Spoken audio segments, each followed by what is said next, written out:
My name is Frankie, and this is my co-host. Stan the man. And we've got a show for you. You know what that's from, right? No, It's VeggieTales. Oh, And you know what? Yes. we got a show for you. But no, we are talking about Aetherdrift and Pre-release, and this is like our crash course to try and get you ready for this weekend. But before we do, we've got a few things to talk about. First, Stan, the NRG Team event this weekend. Oh. My thumb stayed up. Also, sorry, dude, it's been a long day. I've been at the store for 10 hours now, and 8 of it was nonstop moving because I just got my pre-release order and I had to clean it up and prep it all by myself in addition to doing all the normal workflow stuff. Thankfully, my girlfriend came in and helped me out with a bunch of work. I paid her, obviously, but still, it was crazy. Winter? Winter came in and pulled orders. Man. She literally killed it. Yeah, she's the man or whatever the movie's called. NRG Team event. It was a really good time. I love supporting Norm. Love going to these NRG events, and it was close to home. It actually was a really nice venue. Kind of tucked away. Elmhurst. Oh my god. Yeah, Elmhurst was great for events. It's good. It's not that pretty on the outside, but the unit is kind of hidden away, which is foreshadowing for the future Boarhat unit. But the venue itself, really nice, ample parking. And then the inside was really nice and chill. Bathrooms were clean. I could actually see the employees there actually cleaning and everything. And unlike Mundelein, it doesn't feel super packed. Exactly. Yeah. Wasn't super packed. There wasn't really a lot of food options, but they had their own little concession stand in the venue. And honestly, for these events, I always pack a lunch anyway, thanks to Winter. Shout out to Ken. She's the GOAT. But I just pack some granola bars. I hate eating during events. I hate it. I'd rather just be hungry. Oh, I start to granola bar, grapes, whatever. I'm a snacker. But if I eat a meal, I feel I have to take a break, or maybe that makes me a little tired. It makes me sluggish. I'd rather be a little slightly hungry. If anything, when you're slightly hungry, you get that slight anger, that molding, and you're just it kind of makes you want to crush your opponent. So maybe you just need that fire. Yeah, you saw that from me as we were leaving. I'm Stu, we gotta go. Yeah, Frank was so hungry, and then ate the least amount of Korean barbecue. It was crazy. That's definitely not true. I ate more than Winter. Yeah, you did eat more than Winter. But not you and Julian. Winter always eats the least amount because she likes to spread it over the 2 hours. Talk about it later, but you got to go for the full 2 hours. We only had a 4-person thing. Well, and we needed a 12-person group minimum. Okay, I didn't prep you for this, but how do you feel about that clip, that Twitch clip from NRG, of the announcers that was posted in our Discord? I didn't see it. Do you know what I'm talking about? Okay, so Julie and I had some. Maybe they didn't watch it. Julie and I had some discourse over this today, where someone asked, the announcer was basically saying, as the cliche is, Magic is about the gathering, right? And one of the people that responded was no, Magic is about winning. If it's about the gathering, then you clearly were probably losing. And I was and so, it was such was such a hot take.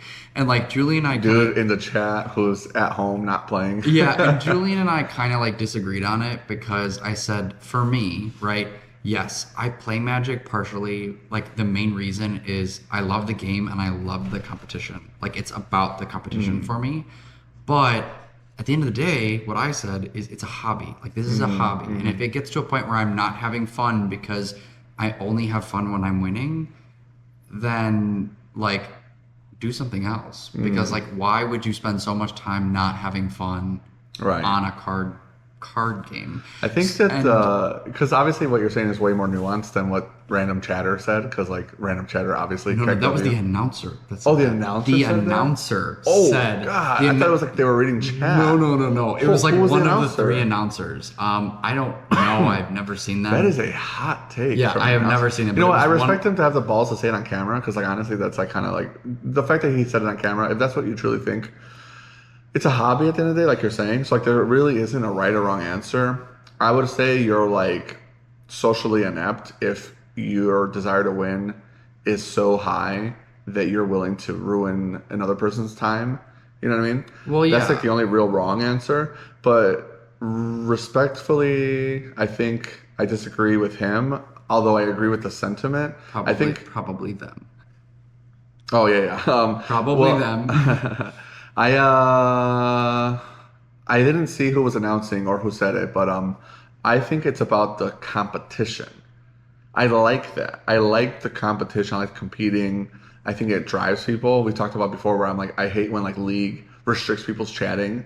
Like, I love the shit talking. I want to be like, like it's a little slightly toxic, but it is kind of like fun. Like, it's like the Rams butting heads, you know? Yeah. Um, you get some, that's where the sportsmanship comes from. Like, and if you lose, you take it on the chin. Obviously, it's not like fun to lose, but you gotta like be respectful of your opponents. And I'm always like trying to take it serious. So like I like when like we have to pay entry, even if it's like $10 entry weekly. Okay, well now we're trying, and that's what makes it fun to me. Um, and I have fun because we're playing Magic at a high level and actually competing to win. That's where it's fun for me. I don't like, oh, let's just sit down and play a little casual. I mean, play testing is different, Yeah. but like, oh, let's play Commander. I'm like, bro, I'm around it all day. If we're gonna play, we're going to go to a tournament. Otherwise, we'll put some money on it. Yeah, and I feel that like it is about the competition for me, but like it can't like overtake me Yeah. and my whole life. And I think that the other thing too is like I said to Julian, I said like, look, we crashed out at this event, and like I had a great time. I had a great time. I had a lot of fun. Yeah. But like I went into the weekend being like, I want to win. Right, exactly. I want to win. We had a strong desire to win. We were going into it with the expectation of winning. Obviously, Julian didn't have as much time to practice Amulet, which is unfortunate. If I knew he wasn't going to have time to practice, I probably would have convinced him to play an easier deck. But I thought he would just have the free time since he's usually pretty hard committed. Yeah. To be fair, Julian's not really like a fan of Modern. Frank and Julian were both fighting over the standard seat. And I won the bet, baby. Yeah, he won the bet, and I really, really enjoyed my time with Legacy. Actually, funny enough, I didn't realize it, but the guy that won the Modern Saturday was my round one opponent. Right. I had that. no idea because You dogged him. well, not the fact that I dumped him aside. The real funny thing, or the funny thing to me when Jared was in chat, like, oh, you played against Grayson. He like always plays that deck 12 posts or whatever. I was like, why? That deck is really well. I was like, why did this guy play 12 posts? This is a bad deck. And then later on, Jared's like, oh, that guy always plays that deck. He doesn't. He refuses to give up on it. And going into practice, that was one of my front runner decks before I learned the format again. And I was like, I would love to play 12 post. Oh, it's actually unplayable. Never mind. All right, Painter. Ugh, kind of not very good. All right, switch decks again. And then I was like, fuck it. I'm just gonna play every single meta deck from the top 8, and then go from there. And that's kind of like how I decided. But at the time when we were sitting down for round 1, I'm all prepped. I'm chilling. I got my deck shuffled. I'm good. They're doing like the judge is doing the yapping for the player meeting. It was so long. It was a long one because they had to pass it off to Spice Rack, which shout out to Spice Rack. They like Nerd Rage is partnering with them now, not doing Melee anymore. And Spice Rack was a lot better than Melee. It was a lot better, but like I did not need 15 minutes of introduction before we started round 1. I guess it just doesn't really matter because we started at 9. We had so much time. So they introduced the Spice Rack guy. The dev came out for the event, talked to him. He did his little yap, and then they talked about they were running a vintage $30 format that somebody brought like a bunch of decks out for, which is also really cool. So $30 vintage is like a format that's coming up, and it's honestly pretty sweet. I was going to try it, and they left right when we decided to go give it a try for Frank to do the Reese queue in standard. Anyways, with that being said, long player meeting. My opponent is like going through his bag, pulling out deck boxes, has like 4 deck boxes out, and I'm just like, okay, like I don't know what's going on here, but I really hope this guy's not like pre-sideboarding or something. Like I have no. I'm like, did Jared leak the deck? Or Jared? I'm like, he leaked my deck for sure. This guy's pre-sideboarding. Yapper. Anyways, he calls Judge in the player meeting and goes, hey, I think this guy has 2 of the cards I need in my deck. They're missing. And the judge is like, oh, okay, go get them. That's right. So he goes to get the cards, and I'm just like pulling out my phone because you told me to download Spice Rack, which I didn't need, by the way. My bad. Has that ever happened to you? I didn't know how to use the app. So I'm downloading Spice Rack. I'm telling Judge, hey, Judge, you're here already. I'm on my phone. I'm not cheating. I'm downloading Spice Rack. And then he comes back, but like during the player meeting, they go, oh, shout outs to the guy that won yesterday. Congrats, Grayson. And nobody reacts around us. Nobody around us was like, woohoo, woohoo! Like the rest of the room was clapping. I was like looking around, like, yo, where's the guy at? And nobody was like. I literally was like looking. I was like, oh, who won? Nobody, not even his teammates. That's why I was confused. Nobody like clapped or went woohoo. And we were like sitting next to like Georgia's team. I think he was sitting next. They were playing with Garrick and whatnot. So like, presumably people that were there yesterday would have known the guy in front of me won the tournament. I had no idea. I didn't even know who the guy was, to be honest. So yeah, I just thought it was funny.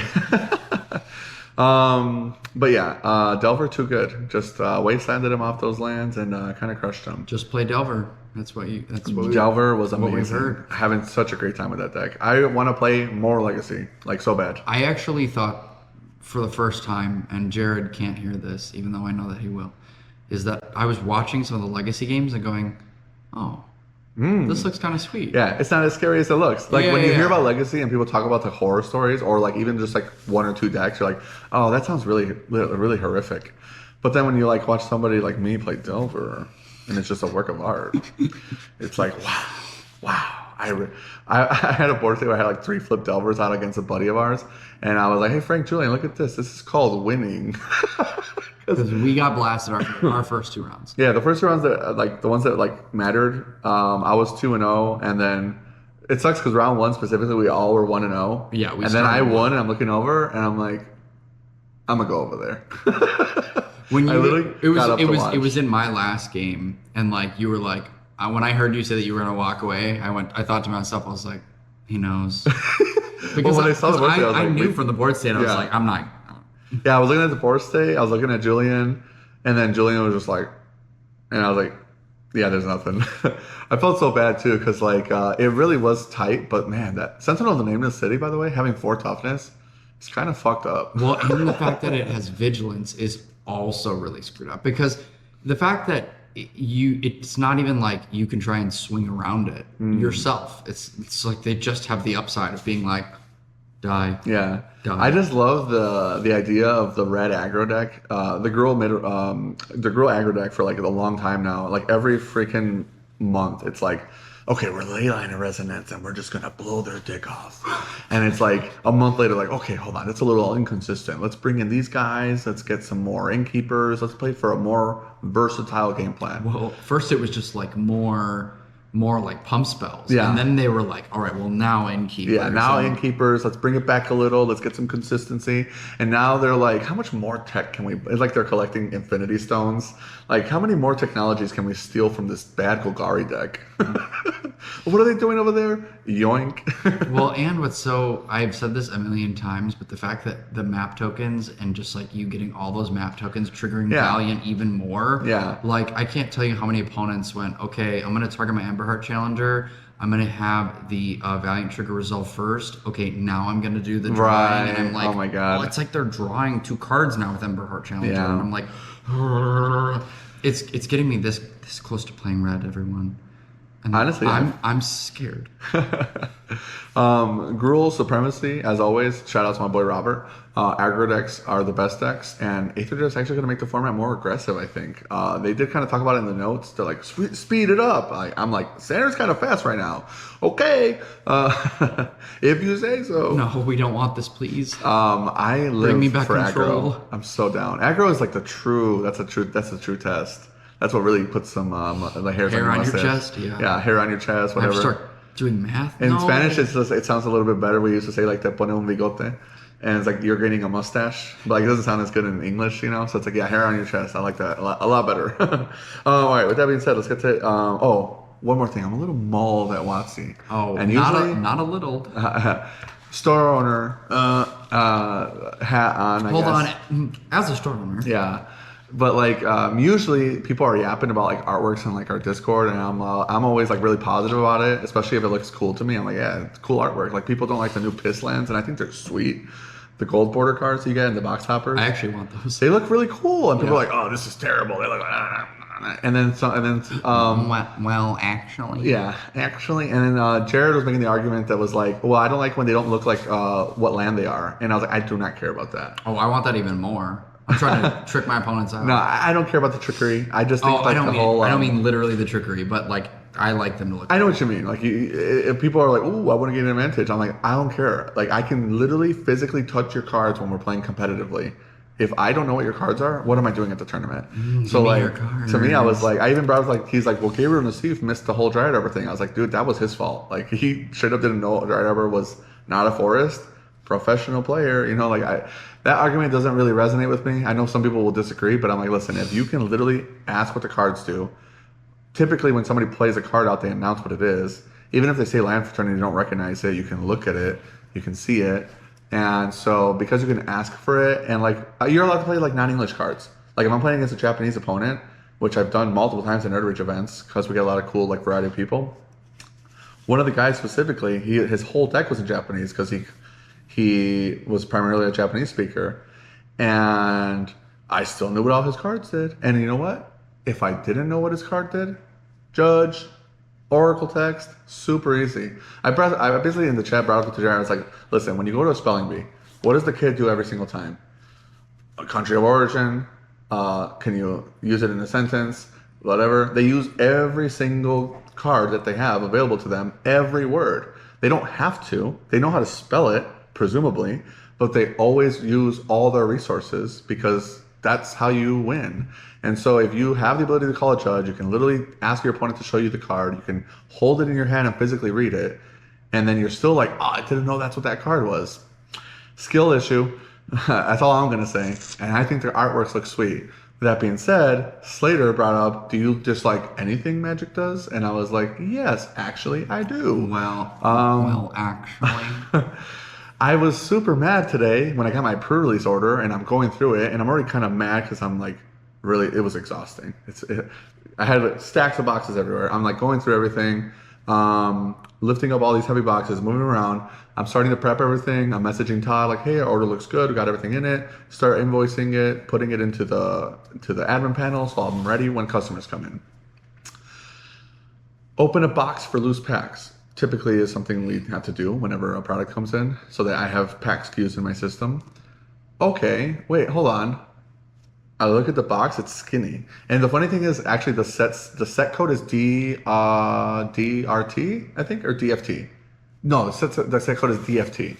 So when I look at the boxes on the side, it says MTG DFT packs, and I'm like, draft packs? That's like the first thing that came into my head, like draft packs, because the boxes were different shape and they were, size. They were sized smaller. So I was like, wait a minute. And then I saw it's a play booster. So I'm like, no way they took out packs. This is way smaller. And they must have taken out packs. I look at the bottom, 30 boosters, blah, blah, blah, blah, blah. And I'm just like, really? And I must have thought about it. And then he goes on TG Player, looks up the last box, which was Duskborn or something, or Foundations, finds a screenshot, 36 play boosters. Aetherdrift, 30 play boosters, like confirmed. And so then I open the box, count them out, I'm like, yep, that's 30. And then I just thought that was so cringe because they didn't change the wholesale price. Right, I the price believe. is the same. The price is pretty much about the same. Yeah. 6 less packs. Yeah. So maybe they did like take off a couple bucks off the box price, but not enough for it to be like a really noticeable difference. And like I just think that's so cringe. Considering, like, listen, you're going to pay the same amount for Aetherdrift boxes. We're poor. Well, Magic is a hobby, and it's not water, and you don't deserve it, but it'd be nice if it was affordable. No, Wizards, we're poor. Wizards can't afford... We can't cardboard too... I don't know what Frank's doing over there, but anyways, I was pretty mauled about the whole situation. So, anyways... It also makes our breakdown for pricing a little weird now, where it's like 36 was kind of the sweet spot, perfect for draft, perfect for like how many players you would want, and then perfect for like, I need to pay out 4 people, 9 packs each. Now it's like, I need to divide 30 by 4. Right, because if we do another 10-person draft, that's literally the whole box. Yeah. And then you have to crack a new box just for pricing. That's and that's not that bad because like 10-person drafts should never happen. It's an abomination to God. It is an abomination. The only thing worse than that is the 11-pack draft that makes the devil happy, or the 11 per the pod. If you're in an 11 pod, you need to find a friend. It's like the wheel is never happening. It just also feels like to me, due to the noises that like Wizards is like, we'll just keep it the same price, and like how much money are we saving by box by not having to print X amount more? Right. It just feels so silly. Yeah, because I think it ends up being the same price as Foundation, because Foundation was supposed to be slightly cheaper than a normal box as a core set, for less packs. I was like, whatever, man. I'm done yapping about it. Into some housekeeping. As if you want to support the show and you maybe support us a little bit and you want to help us out, we really appreciate it when you join the Patreon. Anyways, the Patreon is the best way you can support the show. It really does help us a ton. It helps us keep the lights on, helps us honestly stay motivated, but it really does help us with getting new equipment, etc. And like, I was kind of struggling. We did a little change. Hopefully the sound is good. You guys love it, and hopefully it's not messed up again. Yeah, so we don't lose another episode. This is actually episode 48, take 2. Yeah, we're doing our second try because we were supposed to already have an episode 48, and this was supposed to be a bonus one that's a week early. Except we lost one, so it's a week late. It's just if you want to see the show notes for that, it's on the Patreon. So those that support can actually see what we were talking about or going to talk about, and then the video file disappeared. I don't know where it went. Anyways, yeah, so if you want to support, Patreon's the best way to do it. We always try to reinvest what we earn into the show. We want to definitely get a new camera next. We already have upgraded audio equipment. That's pretty nice. Sal's been helping us a ton. Yeah, eventually upgrade our merch. Hopefully that's another revenue source for us to be able to continue to upgrade. And then hire an editor eventually, get you guys some more content. I don't know if you guys have been watching, but if you want to support us as well, you can always subscribe and follow us on YouTube. Anybody there, if you ever see our videos, you want to like, comment, whatever, anything, even just a click-through rate is huge for our algorithm right now. We're just trying to grow the channel, get to as many people as possible. And we've been trying to pump out a bunch of shorts actually, because shout out to our boy Goblin Ringleader, over 500 subs on YouTube now, which is awesome. So shout out to you, Jack. That's awesome. Super happy for you. And yeah, we've also been pumping our own shorts, trying to catch you shorts whenever we go to events. So you might have seen some of our people who have been watching us on YouTube already know how we did in the event, because we talked about our recap in some YouTube shorts during the event itself and got them to you live, which is kind of fun. Although a lot of our rounds really went to like time or longer. So I had like multiple judge calls in my games. And if you check out our shorts, actually, you can see a funny story about where somebody tried to Veil of Summer against my Wasteland. It was pretty bad for them. That match... Call an ambulance, but not for me. Literally, man. That match will have to be its own little YouTube story later, because we don't have time today, and it was... I felt really bad for my opponent. He was a really nice guy, and I felt really bad for him. Yeah, we're already at like 25 minutes, and we haven't even got to the episode. Exactly, which is going to take us like 2 hours. So the other way you can support us is joining our Discord. We have an open access Discord with certain locked channels for Patreon members, of course, but the Discord itself is open access. You can see us all yapping in the different channels. We were yapping about stuff earlier. I was talking about writing show notes earlier. We were molding over 6 packs that got taken away from us earlier. And yeah, just overall talking about deck building and sharing our thoughts on different archetypes, etc. Or prepping for tournaments, borrowing cards if you're local, teaming up with people to meet up at the RC. I know a lot of people that travel for the tournaments. They go to like either SCG Con or the Grand Prix now that are back. They kind of want to find people to hotel room with. So if you want to join the Discord and help find other cool people that you're mutual with and want to, get a hotel room and play some Magic, best way to do it. And otherwise, you can always find our content on Apple Podcasts and Spotify for podcasters, etc. Other platforms will always upload our content there as well. We do have some people that only listen on those platforms, so shout out to you guys, and we really appreciate you. But if you're on YouTube and you can check, just scroll down really quick, subscribe.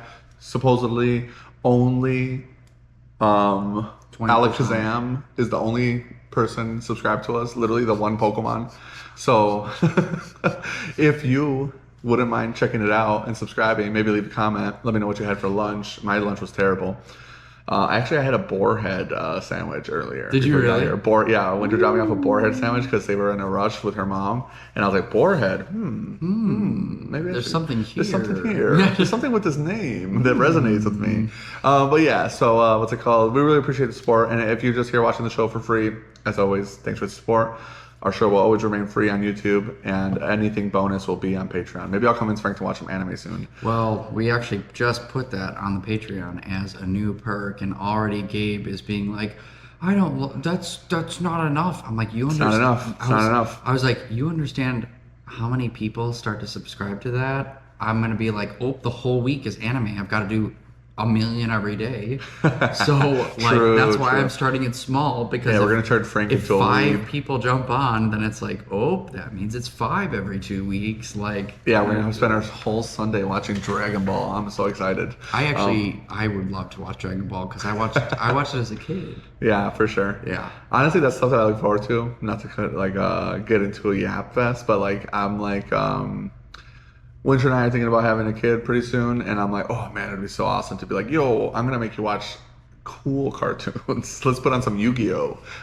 Anyways, set notes for Aetherdrift. We're gonna get into some mechanics, talk about the notes themselves, and what you need to look forward to. Some of them are not that complicated, but some of them are a little bit like semi-complicated, and we just want to make sure you know all the rules for your event.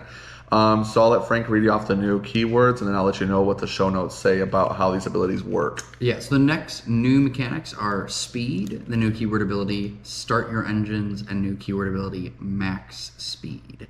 Do you want me to do the ability notes? Or I could take over for this one, and then I'll let you do the next one. Okay. Okay, so start your engines. Oh, there's a lot of puns. I had a lot of fun with the script. Just so you know, we post our show notes on Patreon, and I had so much fun with this one. I was adding my own little like side combos with myself in the notes.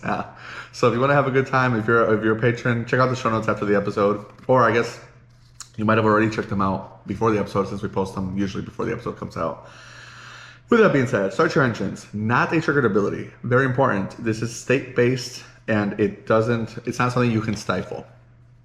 It happens upon controlling a permanent. So if you cast a card that has start your engines, like a creature, for example, and then your opponent says okay, meaning it resolves. As soon as it resolves and you have gained priority, every time you gain priority, you have had to have checked for state-based actions, and so you already have started your engines. You're at level 1 speed. This notably includes gaining control of a card with start your engines. So like if I claim the Firstborn, that 1-drop artifact start your speeds or start your engines guy, and I steal it with an Act of Treason effect, I have now started my engines as well, and I am also now at 1 speed. So you don't have to. It doesn't have to be your own guy. Speed only changes when a spell or ability, including its own life loss mechanic, tells you to do so. Losing permanence does not affect your speed. So if I have played a guy and it says start my engines, I'm at speed, and then you kill my guy for whatever reason, I don't lose that speed. I am just at that speed. From my understanding, I didn't see any cards that can lower your speed, but I could be wrong. There's one. There was one? Yeah. Okay. So there's one card that can lower your speed, and obviously the cards will tell you what they do otherwise. Each player tracks their speed separately, pretty intuitive, but just so you guys know, if a card deals with speed and it's affecting you, it only deals with you. You increasing your speed has nothing to do with your opponents. Sorry, I just want to say, because I'm excited about it, the card that actually makes you lose speed is the Ramus card. The Ramus card? Yeah. Spike Shell Harrier. Oh, and from so League of it- Legends, okay. Yeah. It says 4 and a blue, artifact creature, robot turtle. When this creature enters, return target creature or vehicle an opponent controls to its owner's hand. If that opponent's speed is greater than each other player's speed, reduce that opponent's speed by 1. This effect can't be reduced below 0. Interesting. So it's literally like thematic to what he does in the game. Right. Well, he also looks kind of like Yeah. like a Bowser. Sure. Yeah. That's pretty so cool. I'm like, I can't tell whether As a Ramus fan, I'm about it. Okay. That's a good one. Shout out to our League of Legends players. We also have depression. If a player is checked for speed, then the police tells you if you get to get a ticket or not. Just kidding. If a player is checked for speed and has none, somehow, sorry, I keep trying to make puns. I'm sorry. All right, if a player is checked for speed and has none, their speed is considered 0. Pretty obvious, but we have to bring it up. A player has max speed if their speed is 4. 4. 4. Max speed. We're demonetized already. Yeah, for sure. Max speed ability, as in like whenever you see max speed on a card and it has like a hyphen and then says you get whatever ability, brackets. As long as you have max speed, whatever object it pertains to can now activate this ability. If the ability functions in a non-battlefield zone, like the graveyard, for example, the max speed also applies to it in the graveyard. And if you have the max speed and it's activatable from the graveyard, obviously you can activate it. Well, and that's actually really common. I believe there's a card in every single color that says if you're at max speed, When you cycle or something? exile this card from your graveyard for this mana cost, draw a card. Ah, okay, that's Which is- amazing. yeah, that's there's actually really there's nice. like one of each in That's in that's a sweet multiple cycle. colors. Very nice. Okay, and the new keyword ability is that's all for speed, by the way. That's important. New Speed. keyword exhaust. This one is actually really cool. Huge fan. Talked about it on the Lost episode, but it's very similar to like V-Star abilities in Pokemon, and a lot of my Magic players were like kind of hyped about it because we've talked about this kind of ability coming into the game for Magic years ago when Pokemon already did it first. And it is a new keyword ability that represents a special kind of activated ability. Effectively, if you exhaust, which is the exhaust ability is typically exhaust plus cost colon effect, whatever that effect may be. It is an activated ability, and you must only activate it once. So you can only activate the ability once during the entire course of the game. And Frank will get into some quick notes for you guys on how those abilities work. So exhaust abilities have normal activation timings. If an exhausted permanent is activated and then leaves plus returns, somehow it is considered a new object and can use their exhaust ability again. I wrote that sentence kind of bad. Leaves and returns somehow, whether it's a reanimation ability or a blink effect. Yeah, it comes back. It leaves the battlefield, comes back to the battlefield. You can exhaust again. Yep, and that's just pretty obvious because it's a new object, just like any other creature coming back in from a blink effect regains its summoning sickness. If activating an exhaust ability causes an ability to trigger on activation, that ability would resolve before the exhaust. All right, get into the next one. Returning keyword ability, cycling with a little something extra. Technically, energy is back in the commander decks, which is really cool. Ability, But we're not going to talk about energy, and I didn't put any notes for energy because we're not doing it. But you did. No, I promise. I did not put ability notes for energy. Oh, we you didn't. You just splashed that in. Yeah, we just splashed in a little energy's back teasy in one of the commander decks, and honestly, they're really cool cards. But we're not talking about commander. Yeah. Ability notes for cycling. Some cards trigger when you cycle a card, and some cycling cards have abilities that trigger when you cycle them. These abilities resolve before you draw the card. These abilities aren't spells. You can't counter them. You can cycle a card with a triggered ability that has no legal target. This is because the two abilities are separate. Because of this, if you were to try and stifle one of those abilities, the other would resolve normally. Their example was Disallow, which is actually from Ether Revolt, if I remember correctly. So kind of thematic and actually would be a card that would make sense. I don't know if Disallow is already in the set because I actually didn't get to look at all the spoilers. But if Disallow's in the set, then yeah, Stifle, one or the other. I don't believe it is. But Kind of cool. Would be totally cool for Foundations too.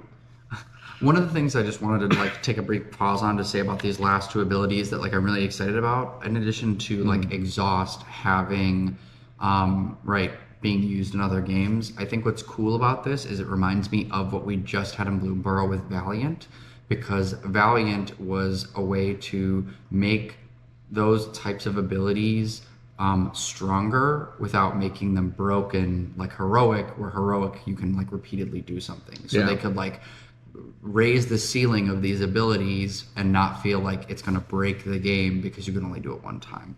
The same is true for cycling, is that there are a lot of cards that you'd normally be like, this card is bad. Or for example, I don't want to top this card late in the game, where they slap cycling onto some of these cards so that the modality makes some of them playable again. And I really, really like that a lot. Yeah, I agree, especially because with this specifically, cycling obviously being the returning mechanic for Amonkhet, they didn't just put cycling. The something extra I splashed in there was their own word. well, I changed the words a little bit, but their own reference saying basically we didn't want to just put cycling on creatures. A lot of them have cycling. You're going to get an effect, which is something we've seen before, but like this set has it way more, and then cards that want you to cycle, just like back on Amonkhet when we had like the Astral Slide deck or Astral Drift or whatever. It wasn't Slide. Slide's the old one. Astral Drift or whatever, or is it the Modern Horizons one? I have no idea. Anyways, there was a cycling deck back when Amonkhet was first around, and there was a lot of reasons to want to put stuff in your graveyard with like God Pharaoh's Gift and stuff like that. Right. It was a really cool time, and I agree with you. It is cool to see it back in like a fresh way that makes it a lot stronger. And nobody's ever going to get tired of modal cards. Let's just be honest. Whenever we have options as players, we're always kind of happy. The next returning keyword ability is Saddle. Yeah, we're going to talk about it again, even though it is not that old and still in standard. It's literally from OTJ, which was like 3 sets ago. 5 now, right? But yeah, yes. I don't count Yeah, it is. Foundations isn't real. Okay, fine then. Duskborn and Bloomburrow. 3 Drive? sets ago. Yeah. All right. We got to talk about it again just because it's going to be in your pre-release. But yeah, you got to eat your vegetables. Saddle N basically requires that you have N amount of power available in creatures to tap to ride the mounted creature, just like you would crew a vehicle. The difference being that you don't need to saddle a mount for it to attack and block, but you do need to crew a vehicle for it to become a creature. And saddle isn't an ability, so if a creature is saddled, if that ability to saddle it resolves and it becomes saddled, it is now just saddled, and that doesn't change until end of turn, or if the creature leaves the battlefield. If a permanent becomes a copy of a saddled mount, the copy will not be saddled. You may activate a saddle ability of a creature, even if it's already saddled. So for whatever reason, if you want to tap your whole team down, which could matter, I guess, against Split Up, then yeah, you can do that. Saddle, also you can tap them to each other. Like mounts can mount mounts, I'm pretty sure. For sure. Saddle abilities only trigger if the mount was saddled before being declared as an attacker. So you can't like attack and be like, ooh, now I'm going to saddle him since you didn't block. Or that you did block. Well, and the big thing that's important with that, and I can't wait to play against people on Arena that like just get confused and like go to saddle, because right in this format, and this is what I think is cool, by the way, is that we have crew and we have saddle in the same format. Right. The only thing that's going to trip people is that crew is at instant speed. Mm-hmm.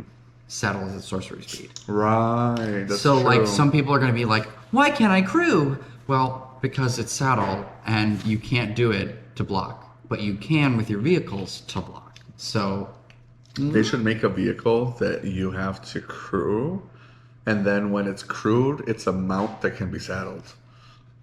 you're just trying to break people. I'm trying to pimp my ride, which is what I called the Pimp my ride. That's what I called all the They archetypes. see me rolling. My mom used to love that song. So I put that song. It's like run, run, run, run. I was like riding dirty. All right, You want hell yeah. Mom? My mom is based. Anyways, yeah. So there's 2 archetypes called vehicles and mounts, and those are the Pimp My Ride decks. So if you're playing that, you're gonna have a good time. Anyways, speaking of archetypes, we're gonna get into that really quick. So I added some special notes for flavor on these. So much flavor. I added so much flavor. I saw in this these and I section. was like, what is going on? Because there was nothing else to talk about otherwise. But I'll get into the We've first. had plenty to talk about. For this specific part of the segment, draft archetypes. Let's get into it. Yeah. So the first archetype is Azorius, blue-white for you not Ravnica liking players. Racing droids. So this is like the Star Wars deck. You're playing basically an artifact value engine. This is pod racing. This is literally pod racing. This is your deck. So they describe it as artifact value engine. Frank's going to know more about the limited set because he did a deep dive into it. But to me, this means wanting to go wide and gain value from like the fact that you have artifacts, almost like affinity. Like you're gaining value just simply from having artifacts, and you're going to get triggers from them, and maybe you might bounce your own guys to do some triggers of having artifact abilities.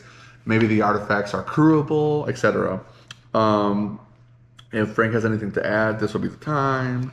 No, we'll get into that as like We'll get into it later. as I'm naming cards and like Perfect. because I have like a section at the end where I talk about the archetypes. Awesome. Then I'm just gonna speed run the archetypes. Demir is the next one. This is the Evil Eye Warlock. So mal de ojo for you other Hispanics in the crowd. Artifact Bleeder is what they called it. To me, this kind of like Bleeder kind of sounds like a deck that wants to like massacre girl, like slice and dice, like make you drain your life over and over. And that's what they're doing is life drain. Perfect. Yeah, so literally the way I described it was basically Demir in standard, but you're playing limited. Because that's what they're doing already.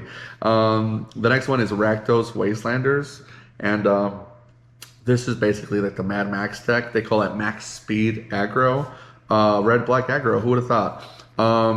So yeah, this is basically primarily focused on the new speed mechanic, obviously, and then abusing that to gain value on creatures. One good example was the new Hazoret, since she's like a mythic or a rare. We're not really going to get into her later, but at max speed, she can attack or block or something, and she's not able to do that prior to that. But she's like a 2-drop with 5 power.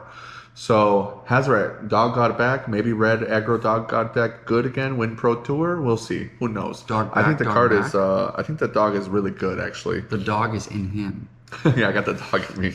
The next one is Gruul, Goblin Rocketeers. They made this deck specifically for Goblin Ringleader. Shout out to our boy, 500 subs. He'll finally be Go sub to his channel. He'll finally be coming to draft just so he can be like playing goblins. Yeah, he's gonna force Gruul every time. He's gonna show up every Friday, and yeah, on top of that, his deck might finally be playable in standard. He keeps like 4-2ing these RCQs with like the worst Goblin deck I've seen in my life, and just keeps winning. It's awesome. This is Exhaust Midrange. So pretty obvious what they're trying to do. Mid-range value, green-red deck. I mean, green decks in general are just like pressure beatdowns. Red kind of supports and facilitates that. So green-red is always like the beatdown deck, and they're going to use their new exhaust ability to expend all their resources. To kill you. Next is Selesnya Beastmasters, and this is a vehicles and mounts mid-range deck. One of the two we talked about earlier. And yeah, so green-white creature beatdown. Nothing really to talk about here. Not that I would. Nothing I would ever talk about. And the next one is Orzhov. This one is the Amonkhet mummies, the mummies from Amonkhet for those uncultured. And yeah, I think it's pretty cool. Orzhov zombies was always pretty fun for when you were in Amonkhet back in the day. Zombies ended up being a standard meta deck, and it was really fun. This is max speed attrition. So yeah, black-white attrition deck. Who would have thought? I just think it's kind of cool. I know Bloodghast is in the set, and Bloodghast like coming back to crew your guys, and then whatever else you're going to do with it. I'm sure there's some kind of sacrifice synergy there. That kind of seems cool to me. I don't know if it'll be powerful. Frank will get into that, but honestly, even though it's redundant, very cool. Is it Kaladeshi Ether Racers? This one's the one I'm most excited for personally. Kaladesh was always my favorite set back in the day. Well, I guess they're not Kaladeshi anymore. They're Ivishkari or whatever. But both names are cool. I don't care. Kaladesh was always my favorite set back in the day. And oh, man, it's so beautiful. And I love the artwork. I love the theme. The fact that we're back here and the set is mostly focused in Kaladesh, even though technically we're also going to Amonkhet, and there's a new plane that we're going to, Muramanda or something like that.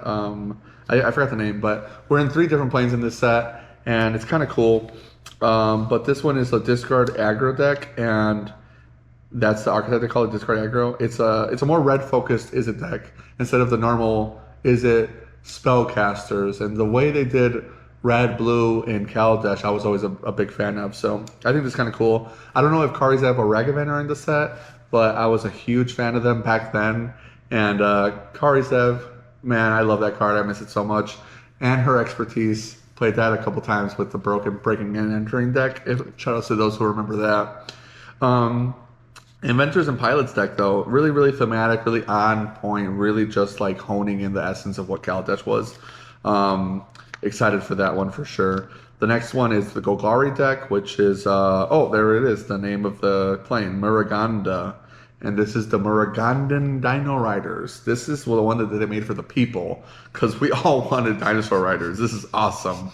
Literally everybody was asking for this. It is. They call this deck their words graveyard. So green black graveyard. Who would have thought? Literally, I don't know what that means. I assume that means graveyard. Good graveyard. Good. Next one is Boros Team Monaco, which is kind of hilarious because that's the name of the alcohol drinks that we get next door at the liquor store. They're literally called Monacos, and they're delicious. Not sponsored. Don't drink ever. 2 shots and 1 drink. Very good. Never ever drink. Don't water, do it. kids. Don't goon. Don't drink.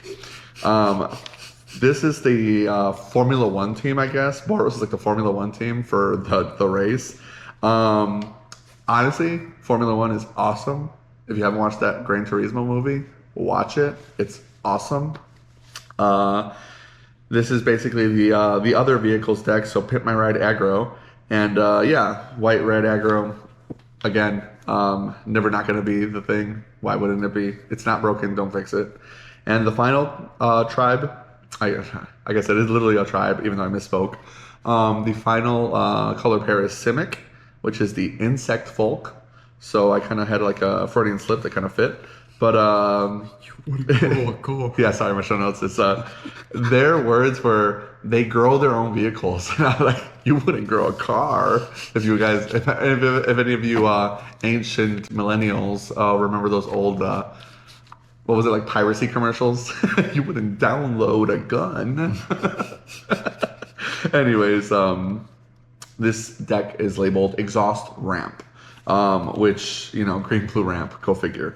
But honestly, this is like really kind of honing in, like hammering down the stereotypes, but doing them in a really cool way.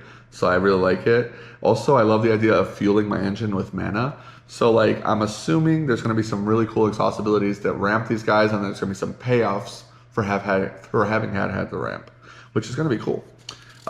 With that being said, Frank's going to get into white archetypes. I'm just kidding. Frank's going to get into some limited talk, and we're going to let him control the show for a while. Okay, so I let you read through all those, and I want you to know that like while you were reading through all of it, my whole inner being was just like cringing as hard as I could because I'm not gonna lie to you, and I'm not trying to be the Debbie Downer, but Wizard, like I came into the set being like, oh my gosh, I can't wait. I'm so tired. They need to shake magic up. We're coming back to vehicles. This is going to be so cool. And like what it feels like from looking at the cards and doing a deep dive was that Wizards was like, look at all these really cool like motorbikes and like space vehicles and all this stuff, and just like pay attention to the pretty artwork because everything else is on fire and sucks. Because even while you're talking through these draft archetypes, like I'm not kidding, the photo that Stan deleted from our show notes that I like put up on there so that I can read is I didn't want to print it. is blue white artifact value, blue black artifact bleeder, red black max speed aggro, red green exhaust mid range, green white vehicles mid range. He's right. This is where max speed attrition, discard blue red discard aggro, green black graveyard, vehicles and mounts aggro, exhaust ramp. It honestly feels to me also, like have you seen that photo? This was the laziest written archetypes I have ever seen Wizards do. I was like, you guys are just like, look at the artwork, don't look at anything else. I'm telling you, when I was reading it, I was like, that's why I did my show notes the way I did. I was like, oh man, I am not reading any of this yap. For real. And so mine are much better. With that, my overall, like before I get into all of this, and I want to like state this, is I kind of feel like very strongly that this draft limited format is going back to OTJ, where it's like the cards are not specifically synergistic, and like the things that are mounts and the things that have some of these like exhaust abilities, like this max speed, all of this different mechanics and stuff, it's like you're gonna play the cards that are good on their own that then have these things as bonuses, and not try and build them around synergy because they're just not supported enough. Sure. Like I felt like Graveyard is like not being played. Max Speed is not being played. The whole thing that you said about Max Speed, Zombies, and Orzhov, there were like 3 cards that make zombies in this whole set. And I was like, you guys are really killing me with this like written archetype stuff because this is terrible. Let me just, before, I'm going to get off my soapbox in a second. This uncommon. I'm excited. This uncommon for the black-white that makes a zombie. Let me read you this card. Embalmed Ascendant. 1 white and a black creature zombie. 3 mana. Start your engines. When this creature enters, create a 2/2 black zombie creature token. Max speed. Whenever a creature you control dies, each opponent loses 1 life and you gain 1 life. Like, it's a 1/2 that makes a body and has start your engines, and then when you can get to 4, you get the drain gain when stuff dies. That is so mopey.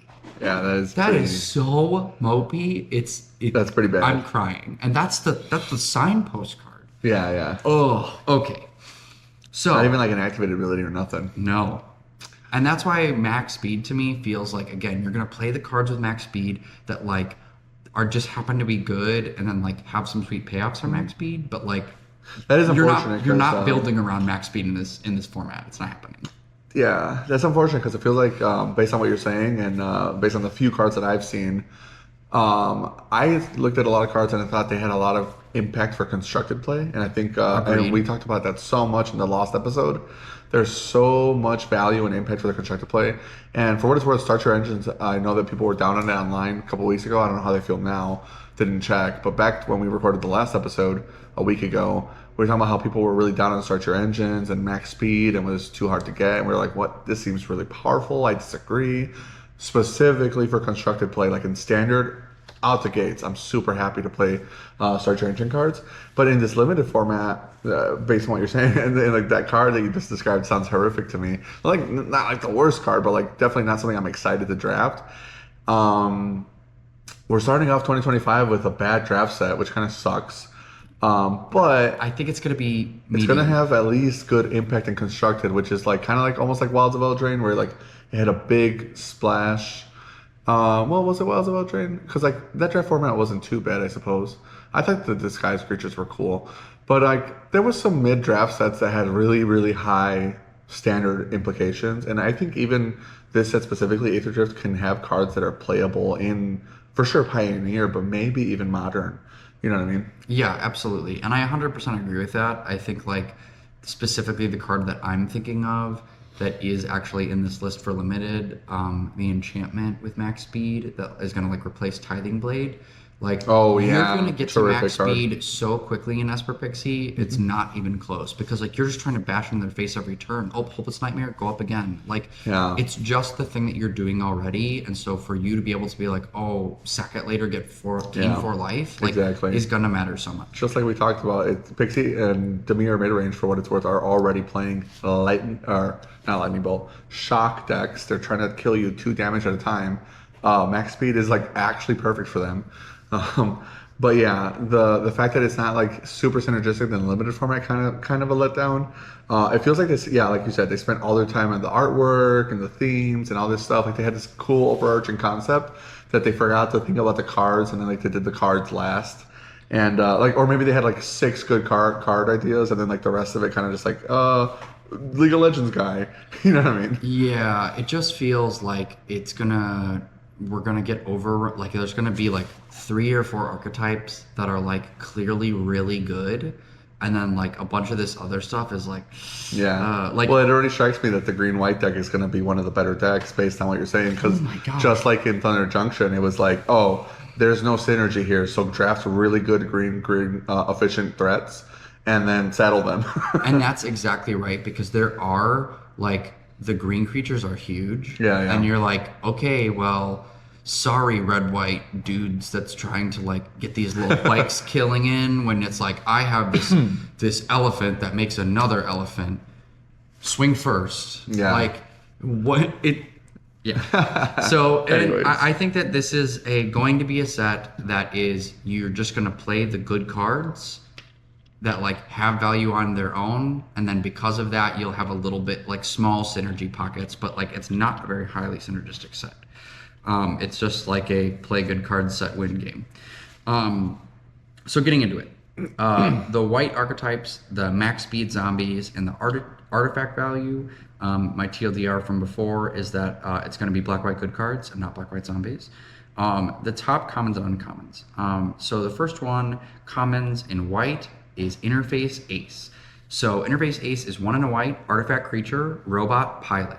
This creature settles mounts and crews vehicles using its toughness rather than its power. Ooh, that's nice. Whenever this creature becomes tapped during your turn, untap it. This ability only triggers once each turn. Oh, I'm loving this. So this is and it's a 0/4. Yeah, so that's beautiful. A 1/2/0/4 big blocker, and then you can go mount something, swing, and What do you mean 1/2? it's Or a, one drop? You mean? it's 1 in a white. It's a 2-drop. Oh, two Yeah, drop. sorry, Yeah, 2-drop 0/4. 0/4 that untaps when it becomes tapped once. So like you can go double mount with this creature on a turn. It's kind of weird, but like there's not a lot of tap. I don't know if there is. I didn't look at the whole spoiler, but was there a lot of stunning or like tapping? Because that's usually like the go for like that seems to be like the new blue removal instead of like the charmed sleep thing. I guess that is a tap, but like removal in blue used to always be like bounce your guy or like stasis them. Yeah. And now they're tapping, and they do quite a bit of tapping in standard. I don't know if that card would be standard playable, but if it is, it's kind of funny that it wouldn't be like a card that you can like Fablum trick. Yeah. This is the card. Well, and it's only during your turn though. I Yeah, see. it's whenever this creature Well, it becomes is an tapped instant, but during yeah. your turn, That makes sense. untap it. And this is just going to be the like if you get some of the sweet uncommon or even better rare vehicles, Yeah. like this guy's your best friend. Yeah, for sure. I mean, crewing with 4 is insane. I mean, that's why Greasefang is so good. Is that it crews with 4, it can crew like basically everything. Yeah. Wait, yeah, 4, right? Yeah, I was trying to Greasefang's think. It wasn't a pilot that I remember. Oh, no, I don't think Greasefang is a pilot. I don't think so. herself. The next one that I had was Leonin Survivor. This is 1 in a white cat scout that has start your engines. During your turn, this creature has first strike, and at max speed, pay 3, exile this card from your graveyard, draw a card. This card's great because it starts your speed early if you do care about speed. It's a 2/2 with first strike on your turn. Yeah, bear with first strike is always going to be good. Yeah, and then on top of it, it has the if you're at max speed, exile this card from your graveyard and draw a card. Yeah, just a highly efficient creature. I mean, if you know anything about limited, that you know that the grizzly bear is like the premier, is a 2/2 for 2 good in this format. Typically, that's like some of your better creatures, especially if they have bonuses. And like you talked about, I think that whole cycle of the guys that go to your graveyard and draw you cards are going to be highly relevant. Oh, highly relevant. It helps you for the long game. Moving on to uncommons. The next one is Glory Heath Lynx. The artwork on this one is so sweet. 1 in a white cat mount, lifelink 2/3. When this creature attacks while saddled, search your library for a basic plains card, reveal it, put it into your hand, then shuffle. Not So, bad. I mean, a 2-mana 2/3 with lifelink is already like really good on rate. Yeah, great blocker. It's got a keyword, and then when you saddle it, oh, I'm just searching lands out of my deck every time. Right. Like we love that. I mean, yeah, because like maybe he has to block a couple turns, but just the fact that you're thinning your deck out, that's going to be really big in these grindy board states. Yeah. Next one is Nesting Bot. This is a 1-mana artifact creature robot. Has start your engines. When this creature dies, create a 1/1 colorless servo artifact token. Max speed, this creature gets +1/0. I think the max speed on this ability doesn't matter at all. Like having the +1 and being a 1-mana 2/1 is like whatever. But I think starting your engines early is great. I think that the artifact decks, like having more artifacts, this really matters for. And of course, a 1-mana 1/1 that when it dies makes a body that's also an artifact is going to matter a lot. Yeah, and especially for the Artifacts Matter deck, that's just going to be cleaned. Yeah. I had 2 honorable mentions. I don't have a lot of honorable mentions because I was really getting lean with this overview. Alacrian Armory. I think this is going to be so good in like green, white, like the mount stuff. If we're playing mount stuff and vehicle stuff, this is going to be awesome. So it's 3 and a white artifact. Creatures you control get 0+1 and have vigilance. At the beginning of combat on your turn, choose up to 1 target mount or vehicle you control. Until end of turn, that permanent becomes saddled if it's a mount and becomes an artifact creature if it's a vehicle. So it's basically an artifact that like gives all your dudes vigilance and then says And ass, right? yeah, and +0/+1, and it makes a artifact or mount mounted or it makes a vehicle or a mount become a creature or mounted every turn. That seems pretty good, especially if you get lucky and you get that what's that crew 6 creature that like reanimates your artifact creatures. Oh, that could actually be like, oh, that's the way to crew it, you know? Like 6 crew is kind of crazy. Yeah. There's no pilots in the set, right? Besides is it has pilots? No, there are pilots. Oh, in every color? In almost every color. Oh wow, okay, that's cool. I like that they brought back pilots because it's obviously like a race car set, so it makes sense. But also like, are you pilots were so nice for crewing. Are you talking about pilot tokens? No, I meant like pilots in general, like the creature crews with more power. Yes, there's almost in every color. Yeah, that's nice. I love that mechanic specifically because it's like you talked about. It's so innocuous. It's like, how do I make a card just slightly better that it just like reaches the territory of being playable? Yeah, so there's the one in this, and I believe there is one in every color. The one in this color is Cloudspire Captain. Mounted vehicles get +1/+1. This creature saddles, mounts, and crews vehicles as though its power were greater than 2, and it's a 3-mana 2/3. Yeah. The last honorable mention I had was Guidelight Synergist. This is 4 and a white flying artifact. 0/4. This creature gets +1/0 for each artifact you control. Oof. And so like if you like just poop out a bunch of artifacts, this guy is going to be so scary. You're like, I have to kill this instantly. Yeah. Because if I've got 700 artifacts, this thing is the biggest punching flyer evasive I've ever seen. Drake. It's like it's Crackling Drake artifacts. Yeah. Okay, got him. That's nasty. And that's all that we had for white. Moving on to black. So for black, the artifact, the different types are blue-black artifact bleeder, the red-black speed aggro, green-black graveyard, and of course the black-white that I talked about earlier. I think that blue-black and I think that red-black will be good. The first one in the commons is actually going back to your pilots. Deathless Pilot, 1 in a black creature, zombie pilot. This creature saddles, mounts, and crews creatures and crews vehicles as though its power were 2 or greater. It's a 2-mana 2/2, and you can pay 3 in a black, return this card from your graveyard to your hand. So this pilot never dies. He It's just the keeps coming back. reassembling skeleton. I love that. Yeah. For what it's worth, Frank misspoke. He meant that its power is 2 greater, as in like +2 power. Yeah, as though its power were 2 greater. You said 2 or greater. That's the only reason I'm correcting it. Oh. So it can cruise if it's 4. Exactly. Got Yeah. it. You're good. No worries. Yeah. I just wanted to make sure you didn't misspeak since we're reading fast and a lot, and it's late. And it's like 1 in the morning for late. us. It is almost 1 in the morning. Although the last episode we also recorded really late, and by the end of it we were yawning. So we're going to So power we're doing through for you good. guys. Yeah, we're doing a lot better. This next one, Grim Bauble, is 1 black artifact. When this artifact enters, target creature an opponent controls gets -2/-2 until end of turn. Then 3 in a black, you can tap, sacrifice this artifact, surveil 2.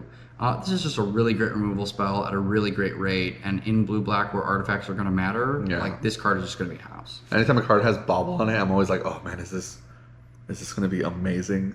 Like every like bauble ever is like kind of crazy or like completely useless. Yeah. This is like kind of middle of the road, but still pretty good. Yeah, still pretty good. And I think the thing that's important to know for this set as well is that there's not a lot of like -1 effects that will nick creatures. There's 1.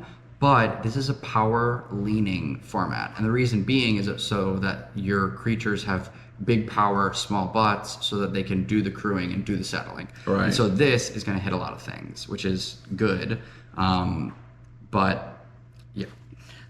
Next, my only shout out is Risky Shortcut. I want this card to be good so bad. I don't actually know what it is, if it is, but I love the ability. It's making a card that was like almost Risky Shortcut? Yeah, Risky Shortcut. Oh, I see. 2 in a black, draw 2 cards, sorcery. Draw 2 cards, each player loses 2 life. Oh, this card. I like this card. Yeah, I'm like... It's so funny because it's always like you take 2 or you get punished for drawing 2 cards with the 3-mana black spell. Like the Read the Bones, the Tainted Pact, or whatever it's called. Or not Tainted Pact. I can't remember the one from Battle for Seneca, or Painful Truths. Like all those like 3 mana black draw spells are always like hurting you in some way, but you're getting a bonus from it. Like I think Live Fast is like draw 2, gain 2 energy, lose 2 life, and it's like so cool for like energy. It's Right. like really on rate. This one, the fact that it's like we're both gonna hurt. It's like wait, what? Like yeah, I will gladly take 2 life to give two damage to my opponent. It's like a built-in shock. And draw 2 cards. Well, yeah, you're drawing the 2 cards, right? It's like it's obviously like black 3-drop, draw 2 cards. All right, Fine. just the spell as is in draft in every freaking set. Because I'm pretty sure that card is like literally in every draft format. every draft like format. 99% of the time. What's the plus or minus here? This one gives you speed. Like it's straight up giving you speed in your black deck and drawing the 2 cards. Right. Well, and it's just also doing damage if you're like trying to get. Yeah, if you're just trying to kill them. I mean, Yeah. you could literally kill with this at like just straight up, right? Obviously, but like the fact that it's like you could play turn 1 guy, turn 2 guy, still set up your speed and set up for your turn 4. Like, oh man, I need to hit some cards here. Yeah. That's actually really beautiful. I think it could be sweet. I don't know if it's too slow, but I think that it could be sweet. Yeah, it could be slow like every other black 3-drop draw spell, but like this one specifically, I think you're right, has like the most hope. Most legs. Next one is Momentum Breaker. This is one, and we're moving on to uncommons. Momentum Breaker. 1 in a black enchantment. Start your engines. When this enchantment enters, each opponent sacrifices a creature or vehicle of their choice. Each opponent who can't discards a card, and then you can pay 2, sacrifice this enchantment. You gain life equal to your speed. Mm-hmm. This is the card in Pixie that's going to like replace Tithing Blade. I mean, these cards are nasty in Pixie. Yeah, and I think that, right, you starting your engines on 2, if they can't sacrifice something, they're still discarding a card, Right. which is really great. And there's going to be so many games where, like, gaining 3 life, gaining 4 life is just going to be so good for you. Oh, 100%. There's so many boards already in Standard where, like, Standard is dictated by these really aggressive aggro tempo decks, and then the follow-up is the really powerful mid-range decks that can actually hold them down. And every time you watch a Standard matchup right now, you're looking at these battle of monsters, like green-red aggro, just like pressuring your life total every turn. Oh, you lived? Well, the onslaught gets worse. And it's usually like against aggro, you're like, oh, the onslaught's starting to fade, they're running out of gas, they're exhausted. Like, no, it's Innkeeper's Talent, it's Questing Druid, it's like Sentinel of the Nameless City. Like, they're getting so many more cards and they're not running out of gas. And Pixie's the same way. It's like shock you, bolt, you discard a card, shock you, discard a card, shock you, hit you for 2, and drain and drain and drain. And they're not running out of gas. And then like when they face each other, it's always like that 1 or 2 life total difference. Like you had that match at the team event. 1 or 2 life, one more food, 1 more whatever, maybe gets you over the hump. You draw the removal spell, the go for the throat that you never hit, etc. The game looks completely different. Yeah. And what he's talking about, by the way, was so cool because I was facing a blue-white like mid-range opponent, and he had out 2 flyers and an Overlord of the Mistmoors, and I was like, well, I've got to play to my only out here, and so I like use my Otter, block his 6/6, bounce back Storm Chasers and Hopeless Nightmare him, replay Storm Chasers, buy back this town ain't big enough, Hopeless Nightmare again, kill him, and like I perfectly had enough mana to do all of that and 1 off of it, and like it felt so it's cool. Like just enough. Live at 1 life. Yeah, live at 1 life. And this card's gonna make it like even more possible for them. Yeah. I mean, in addition to other archetypes, obviously, but Pixie for sure is really happy. Yeah. The next one is just a really good removal spell. It's called Hellish Sideswipe, and the art is sick. Black sorcery as an additional cost to cast this spell. Sacrifice an artifact or a creature. Destroy target creature or vehicle. If the sacrifice permanent was a vehicle, you draw a card. I love that. It's so good. I love how many cards are just letting you throw your car away. Like, for what it's worth, that enchantment we just talked about, like, a lot of times in this limited format, you might just have a car you don't want, you know, and you're like, well, that wasn't that good of a sacrifice for you because I just threw this car away that I didn't care about. But and then this one's just like, man, I have a car I don't really want. Yeah. Let me go return it to the dealer. Kill your guy. Yeah. Well, and then draw a card too. Is exactly. Sweet. Well, and you can sacrifice that little robot. Yes. Like, and then like, Get your I'm going to kill your replacement. thing. I replace it. Right. So good. The last one was an honorable mention. This is one of the only good zombie cards. Ooh. Hour of Victory. This is actually a sick callback to Amonkhet. With the hour cycle, you remember? Oh yeah. That's actually like really Hour cool. of Devastation. Hour of Promise. It's so Yeah. cool. I love that. Hour of Victory, 2 and a black. Enchantment, start your engines. When this enchantment enters, create a 2/2 black zombie creature token, and at max speed, demonic tutor. Oh, what? Oh, wait, Dementor on the card? Sacrifice this enchantment, search your library for a card, put it into your hand, then shuffle. Activate only as a sorcery. That's nasty. Actually, well, first of all, is that an uncommon? Uncommon. Damn, that's gonna be like one of those like $5 uncommons that we've been seeing in standard all the time. Because that is a sick commander card. Like straight up out the gate, staple. But Start your there's a engines. lot of skeleton support already. Like Oh, this is a zombie. Oh, or are they skeleton zombies in the standard deck? That like corpse dance card or whatever it does. Oh, I forgot the name of it. I know what you're talking about. The one that makes a 2/2. Yeah, and then they get bigger and bigger. And it has a +1/0, and whenever you commit a crime, It comes back to your hand. Yeah, you bounce it. On your end step if you want to. Yeah. I don't know if it works with that. I have no idea. I don't remember what the card is exactly, but like if that kind of like supports that archetype, maybe there's something there. Especially with like Eerie, because like obviously enchantments matter. So like there's always the boon of the enchantment mattering. In addition, maybe could matter. Maybe I'm a yapper. Yeah, but starting your engines, making a body, and obviously the tutor for like what you're gonna need at that time is gonna be good. I just don't. Yeah, I don't think this is like about it being a zombie. I think it's the fact that like it just makes a body, period. Oh, 100%. And then gives you the demonic. I'm over here just like I'm in La La Land like, well, I put this in my constructed deck in my commander. I'm still playing Davros. All right. With Davros, we're gonna move on to blue. I swear to God, I still think about you commander players whenever I'm not playing, I'm watching.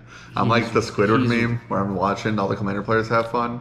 I'm And always it's like, watching. yeah, and it's like, always watching. I will shit talk commander all the time, but man, I miss the days when I could play it all the time.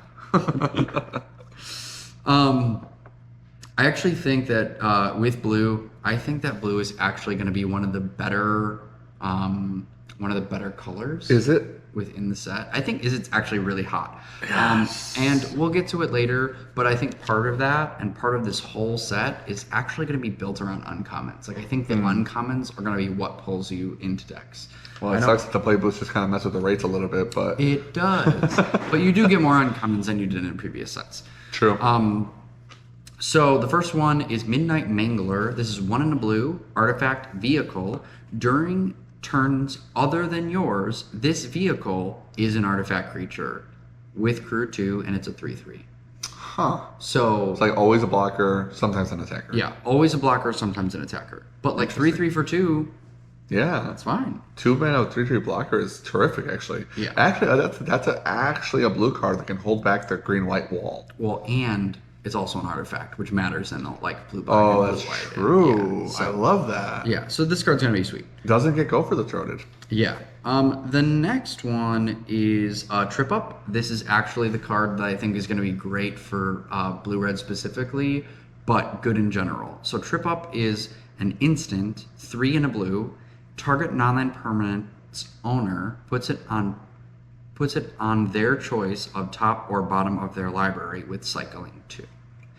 So this card has been barely playable for a long time, where like you have your opponent put something on top or bottom. Giving your opponent's choice is never good.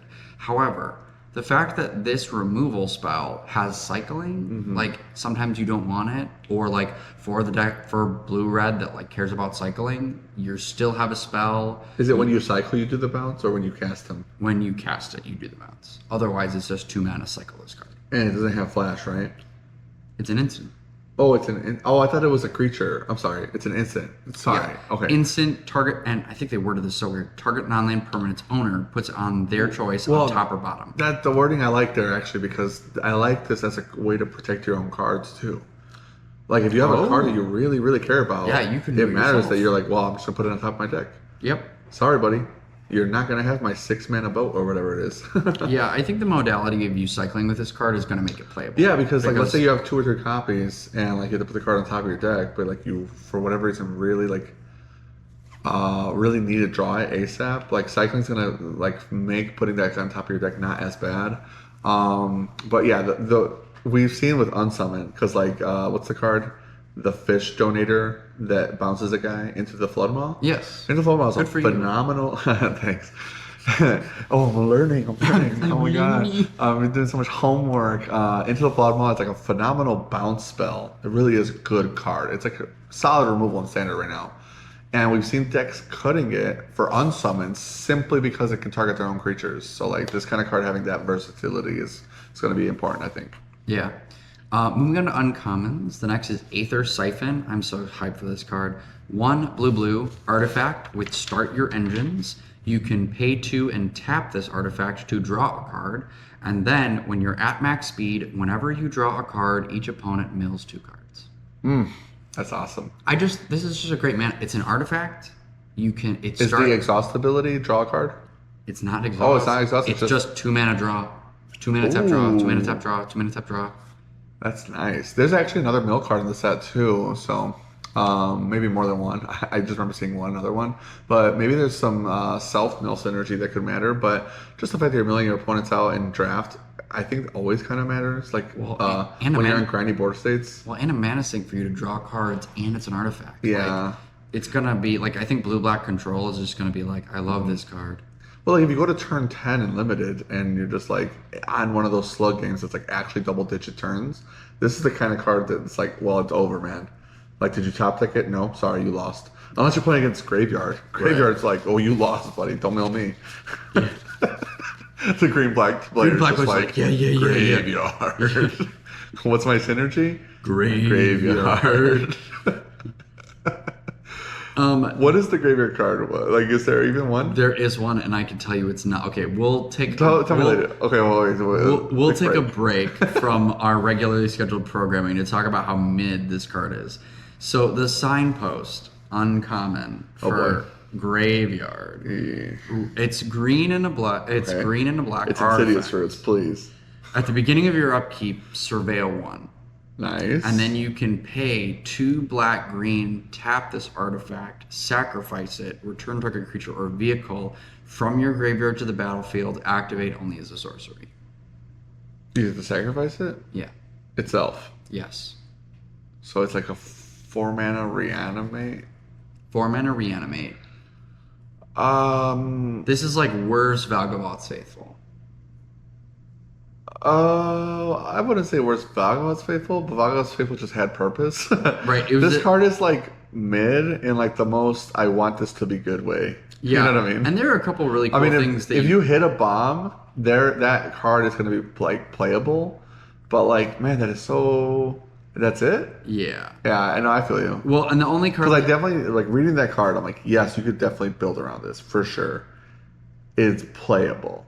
But then I'm just like, but like, do I want it? Am I excited about that? Right. Well, like if your opponent is like playing that 2 mana max speed verse strike thing, and you go, okay, on my turn, I'm going to play this artifact that surveils.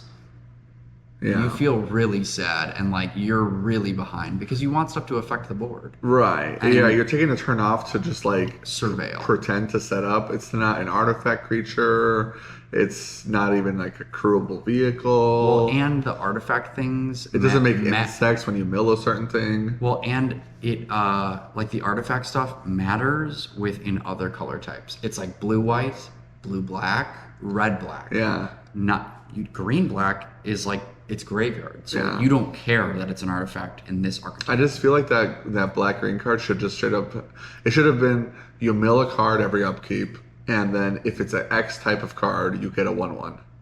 You know what I mean? Yeah. That would make it like way different. I don't get to choose the selectivity. It's not a surveil. But at least if I mill a creature, I'm happy. And the thing that you want to animate is the Sheffet Archfiend. That's the best guy. 7 mana, flying, 5/5. When this creature enters, all other creatures get -2/-2 until end of turn, and you can cycle him. Isn't it? I thought Muldrotha was in the set. Or is that Foundations? That might be Foundations. There's other cool stuff to like reanimate, but that's like the big one. Are there no like special guests that are kind of cracked? That I actually don't know. Because like my first thought was Muldrotha, but now that I'm thinking about it, I'm pretty sure Muldrotha was in Foundations. I don't know why I thought that. Yeah. But like if I reanimated a Muldrotha on turn 4, I'd be feeling pretty cool. Yeah. You can like you can reanimate a giant dinosaur, like a massive dinosaur. Sure. Like cool, I've got this 8A dinosaur. Right. Well, it's this or 9 artifacts, right? So or like, this 9/7. yeah, I mean, there's got to be something for this card to reanimate. Because yeah, -2 on everything doesn't feel that good on turn 4. It's not even killing every creature in green. I'm assuming. I'm Yeah. pretty sure. But it's a flyer. And it doesn't kill all the vehicles either. No. Yeah, like I said, I think this green black archetype is so bad. Yeah, that's Like, unfortunate. I really, because like when I saw green black graveyard, I was like, lame, overdone. But also when it's done right, I really like GB Rock graveyard deck matters. yeah, it's not this format, brother. Unfortunate. So sorry. But to get to something you do want to hear about, back to blue. Yeah. This is a blue-red card, and I think that this card's sweet. Scrounging Skyray. And they did this theme where like all of the sharks and stuff are all the discardy spells. So fish pirate, but this is for sure like a shark. 1 in a blue, fish pirate, flying. Whenever you discard 1 or more cards, put that many counters on this creature. And it's a 1/2. 1/2, and it has cycling too. Sorry, say that one more time. Scrounging Skyray, 1 in a blue, fish pirate, flying. When you discard 1 or more cards, put that many 1/1 counters on this creature. It's a 1/2. It also has cycling. Yeah. I was just saying how I really like the discard aspect of the deck earlier, where I'm like, this is the true Izzet deck. This is what Izzet is supposed to be. I'm tired of the spell slinger garbage. This is discard matters. Not discard, but discard. Discard matters. Discard. Which one? Matters. Which one? Discard. This is my kind of magic. I love that. I love the Hollow One, Faithless Looting. Faithless Looting should have been in this set. It should have been in this It should have been in set, this yeah. set. It really should have. The Faithless Looting, that kind of like synergy, like that card would love to Burning Inquiry. You know what I mean? Like, it doesn't care. It's like, yeah, hit you for 5. That would be really cool. Man, Faithless Looting should have been in this set. What the heck, Watson? What were they doing? They should have made It's because of Innistrad Remastered. It literally is. It literally is. That's a good draft format. It is good draft. We did talk about it. It's like the only good remastered draft format. I don't know. Maybe Time Tower Remastered was good. Wish it was on Arena. Rest in peace. Yeah, man. right.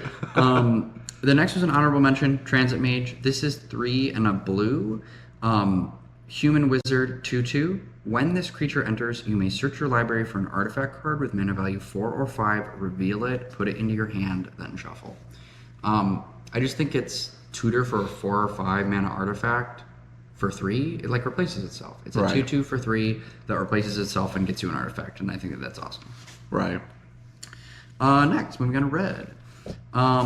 The first one is, I think this card's actually kind of cracked. I listened to some. What is that name? Gastel Blockbuster. Yeah, I think some other people were really down on this. I think that they're out of their minds.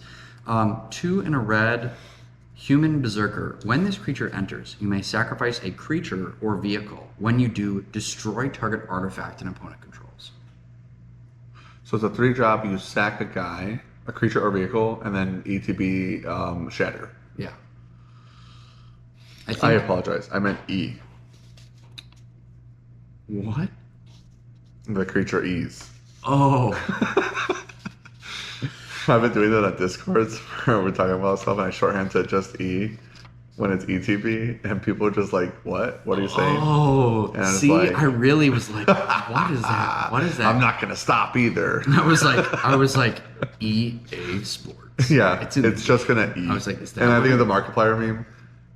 The creature just E's. And it's like, you ever seen the meme? But it's Markiplier's face, you know Markiplier's? Yeah. It's his face on Lord Farquaad. And the meme is just E. E. That's it. I'll show you later. But anyways, yeah. That's not bad. I don't know. A 3 mana sack, if you're playing the Rakdos aggro deck, right? You're shattering a vehicle that matters. Maybe that blue guy. Or you're playing against blue-black where like their artifacts matter, or blue-white where their artifacts matter. Exactly. Their artifacts are going to matter. In Boros specifically, you're already sacrificing the nesting bot, and you're like, cool, I replaced it. I already started my speed. It didn't matter. I'm getting my 1/1 back. kill your best artifact. I don't know. That seems solid to me. Well, It's a 2/3. Yeah, 3/2. Oh, it's even Three, two it's for even three. better. It accrues on the spot. It saddles on the spot. Well, and on top of it, I feel like also if you're playing red black and you sack the Grim Bubble, like you go Yeah. -2/-2, it's sitting on the battlefield. Cool, sack that, kill something else. Like, Yes, you've served your purpose. Thank you. No, for sure. And honestly, as we're reading the set, a lot of your blockers are artifacts. A lot of them are crews or artifact creatures, and getting a guy out of your way for you to saddle a dude that wants to get in to trigger his saddle ability seems very pertinent to me. yeah. The next one is Thunderhead Gunner. I actually think this card is correct. It's 4 and a red, Shark Pirate, 4/5 with reach. 4/5. 4/5. Okay, 5 mana 4/5 with reach usually is hit or miss. I'm ready. Discard a card, draw a card, activate as a sorcery, and only once each turn. Discard a card, draw. Wait, the ability is cost discard a card? Yeah. He can just discard a card and draw Ooh, a card for free? For free once each turn. For free? Yeah. As a sorcery though, so it's on your turn. Wait, I don't care. But you for can free? Yeah, for free. Fuck, dude, that's actually kind of cracked. That is correct. 5 mana, just straight up discard on the spot. I mean, your guy's getting bigger. I think that's also why that matters. That's so nasty. But like, it matters like right away. You're like, I wall up. 4/5 is huge, even against green. And it has reach. Exactly, which always matters in limited. Die to flyers happens all the time. That's why the 3 mana 2/2 flyers are so good. Discard your worst card draw, or discard a card that matters for graveyard. That's nasty. Feels I like good. that. No mana in the set. The honorable mention, we're not going to talk about it. It's just Lightning Strike. Lightning Strike's back. That's awesome. Just good. So. It stays in standard. And the art is really hot. I love this. Next, we're going to move on to the uncommons. The first one is Outpace Oblivion. This one is... Red has some pretty good removal. What's funny in this set, there's like a ton of shatters because it's great vehicles, but there is no exile removal in the whole set. 0. But anyway, Outpace Oblivion, 2 in a red. Good for Hazoret. Enchantment, start your engines. When this enchantment enters, it deals 5 damage to up to 1 target creature or planeswalker. Then you can pay 2, sacrifice this enchantment, it deals 2 damage to each player who doesn't have max speed. I did see this card actually. The 3 mana deal 5 damage is honestly solid. I mean, we've seen this ability already. 3 mana red, deal 5 damage to something. That kills like everything. Everything. I don't know what it doesn't kill in this set. That's not like an enormous creature with high mana cost. But that second ability is like, it's like we're talking about with the black spell. Like, that 2 damage, that's really nice. That's just like closing it out. Well, it's also start your engines if you haven't. Yeah, true, but you need to get max speed to sacrifice, so like... No, you don't. I thought you needed max speed to sacrifice with the... It deals 2 damage to each player who doesn't have max speed. Doesn't? Oh, So it can 2 damage yourself, or it can just 2 mana damage. Okay, yeah, for sure. Like, who cares? Yeah. Just do it then. Right. Okay, that's very good. The next one is going to be one that you love because this is going to be the staple card that pulls you into blue-red. Marauding Mako. And I love Mako sharks. I was a shark weak kid. Makes me very afraid of the ocean, but I know everything about sharks.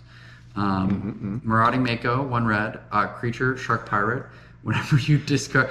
Okay, I'll side tangent. I was talking to this girl that I've been talking to, Sabrina. And I'm not kidding. I was telling her about, like, sharks. And, like, why I was really into it as a kid. And because we were talking about, like, potentially going on vacations and stuff. Sure. And she was like, "You are such a nerd." And I was like, yeah. True. So anyway. You're like, Mako can't stop for any reason. No, That was for good. they swim at 35 miles per hour. Holy, 35. Yeah, they go fast. Marauding Makos, red, shark pirate. Whenever you discard 1 or more cards, put that many 1/1 counters on this creature. It cycles for 2 and it's a 1/1. Wait, that many 1/1 counters? Yep. Is that what the other one does too? Yep. I thought it was 1 or more. Nope. Whenever you discard 1 or more cards, put that many 1/1 counters on this creature. The same is true for the other one. Oh. It's 1 mana? 1 mana, 1/1. And it has cycling. Yes. So if you top deck it later and you're like, I This need is like the I need best something I've better. seen cycling since Ikoria. Like, remember that Ikoria cycling deck with Zenith Flare? This also makes me feel like a card like this could break itself into Pioneer by being like, oh, Fable the Mirror Breaker, discard 2 cards. This is a 3/3 now. Yeah, I mean, that's kind of why I wish Faithless Looting was in Pioneer. I think it'd be cool to see like a Hollow One deck. Oh my gosh.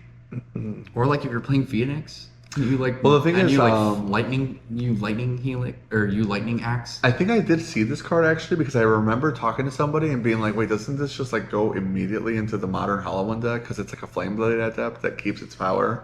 It doesn't have Menace, but I think that's worth the trade-off of having cycling and keeping all that power. Draw 3, discard 2. This thing is a 3/3 on turn 2 in modern. No, it's a 4/4 because you're playing Burning Inquiry and Goblin Lore.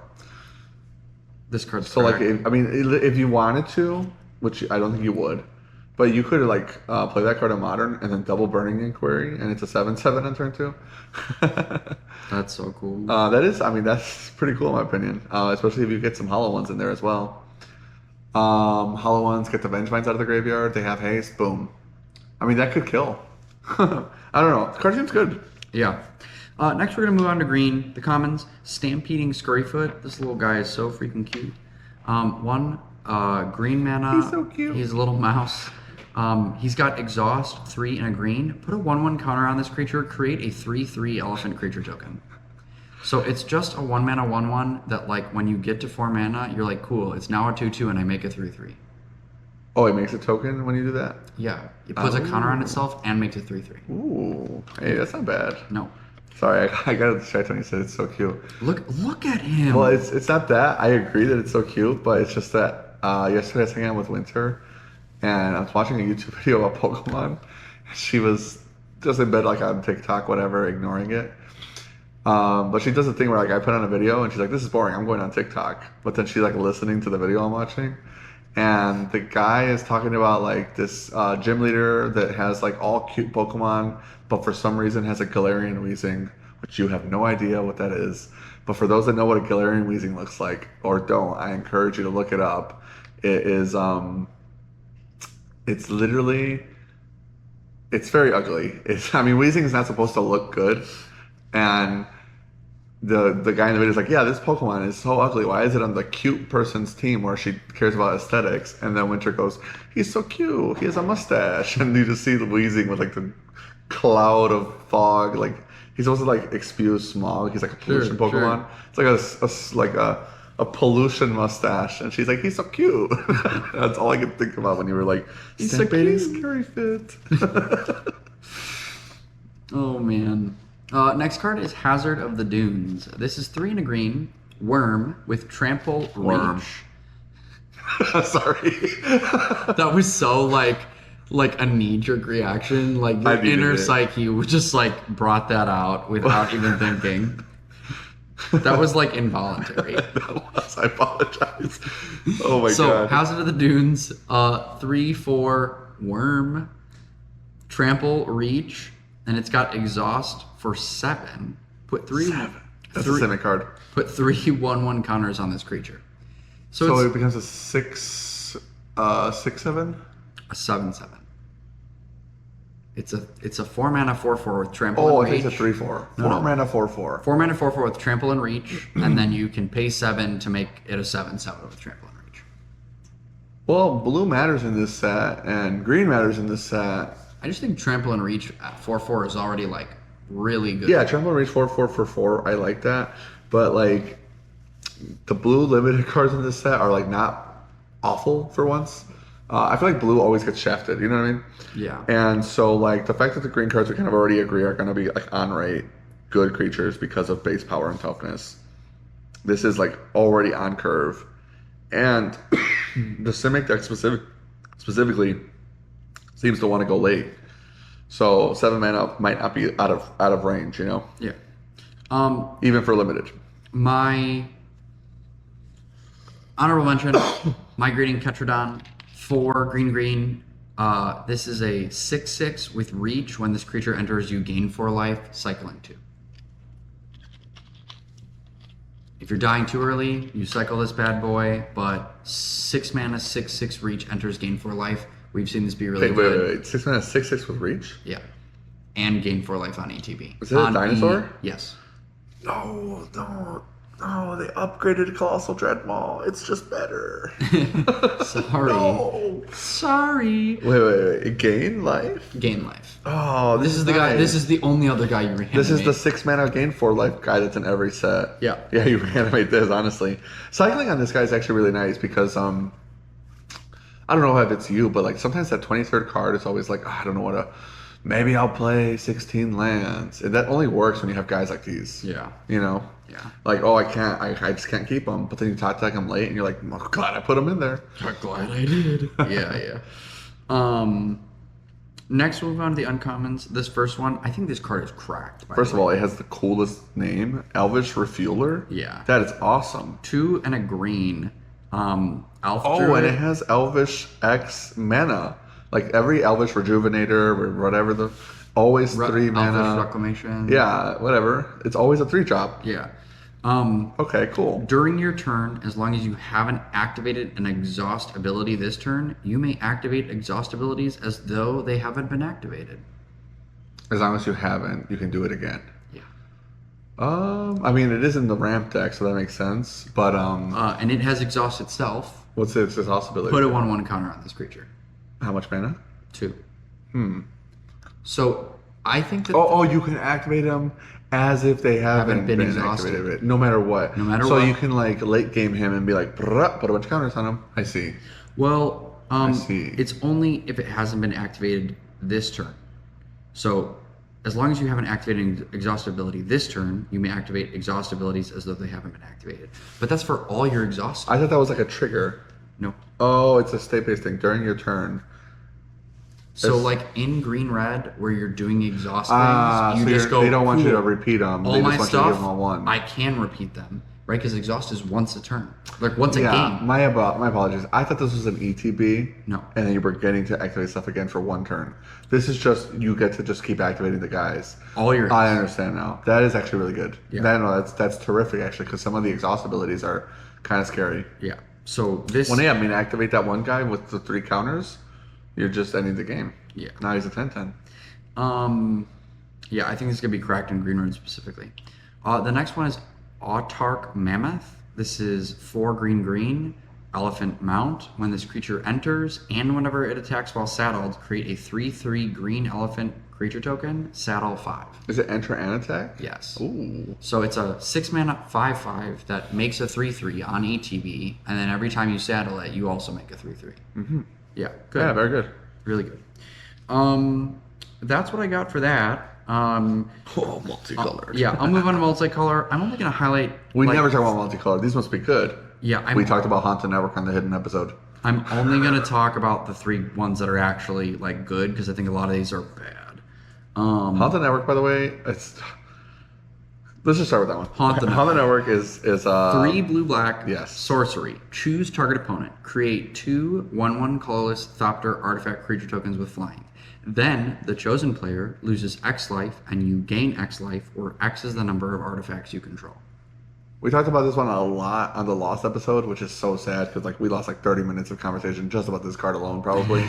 Like, artifacts are gonna matter again so hard, and it's not even like I was saying this on the last, like on the episode that we lost, unfortunately, that Brothers War artifacts don't even matter as much because not only are they rotating, but I don't even think they're the ones that synergize as well with this card, as much as the Lost Caverns of Ixalan artifacts. Super high synergy. I think you could easily build a Demir deck, an Asper deck. There's so many different ways you can go about it. We saw a lot of like Azorius artifact decks try to really like creep their way to being playable over and over and over again and just never quite get there. This is the kind of card to me that gets them there. It's like 1 more mana than your Tezzeret, Ultim on the spot. It's just straight up like Tezzerator. You just drain and gain for like whatever you spewed out. All of a sudden you're like seeing me like a synthesizer looks kind of cracked. Well, I also feel like if in the standard format, if you ever drain gain for 6, which I don't think is hard because this thing makes 2 artifacts already. Right. 6 mana is 6 life is such a huge swing. Yeah, well, it's a 12-point swing, but gaining 6 against like Pixie, they're just like Lost. Exactly. Rule is like I lost. Yeah, Yeah, no, that's crazy. I mean, it's literally like, I mean, like, I don't know what else to compare it to, but like, imagine being able to like sack two food as you make two creatures, and they fly, and they're artifacts in your artifact deck, and your opponent's losing life, so it's a win condition. And I mean, it could honestly one shot depending on the way you brew your artifact deck. There's a lot of ways to like spew out a bunch of them. We already talked about the one drop that like dies, makes a servo. I don't know. This card seems kind of crazy to me. I don't know if there's a way to ramp mana in the artifact decks, like maybe like make treasures. But like I could even see like a red version with it, where like they're playing like Lethal Demolition, and there's like I have all these artifacts. Gleeful makes 3 goblins. Oh, Phyrexian I'm goblins. thinking of I must be thinking of something else. They're not artifacts, you're right. Damn it. I thought they were no, I'm thinking of something else. Yeah, they're Phyrexian goblins. That's unfortunate. But still like there's a lot of ways to pump out artifacts in the format already, and like the Azorius decks wanted to go late anyway. They draw a ton of cards, they have ways to sweep the board, they have ways to make huge threats that you're already kind of worried about. The constructs from Simulacrum Synthesizer specifically kind of go nutty. Obviously, there's cards to worry about like this town that are still going to be terrific, and the format's going to be still very aggressive. But I think this card is awesome. I have high expectations for it. I genuinely, honestly, could even see it being played in Pioneer if there's like a way to make the artifacts deck work there. But I don't know. I'm excited for this card. Maybe Yeah. I'm wrong, but I'm just going to shoot my shot and just be like, this card's cracked. Yeah, I think it's good. I think it's good, and I think it's good for constructed too. The next one is Veteran Beast Rider. I think this is the card that like is really scary for green white, and talking about green white mounts being like horrifying. 1 green white human knight. Beginning of your end step, untap each creature you control, and then you can pay Oh, yeah. 2 green white, and creatures you control get +1/+1 until end of turn, Vigilance? and it's a 3/4. Sorry, no, they don't have vigilance. They have pseudo vigilance. Right, but you can like crew your stuff Yes. and then like untap all of it, yep. and you're like, what? It's so nasty. Well, you can attack with everything and untap everything. It's so disgusting to me that card got printed. It feels like they never learned their lesson. But like Wilderness Reclamation like literally got banned. And this is like not obviously as good, but like just the fact that you're like untapping all your guys every turn, they effectively now have vigilance in these gummed up board states. You just like attack through and you win. A lot of times with like the aggro decks, which like Boros, like you said, was going to have a hard time. When you're playing Boros aggro, you're like attack, get in there. You really want to put as much damage in as possible so that when your opponent finally walls up, they're not able to attack you back, because then they would die on the crackback to whatever blockers that they put down. But like this is the kind of card that's like, oh, I will have the blockers anyway. You lost. That's a really scary card. Yeah. You can always abuse that kind of card where you're like, oh, I'm gonna untap all my guys. All right, well, let's see what he does. Well, and it pumps the team. Yeah, and it pumps the team.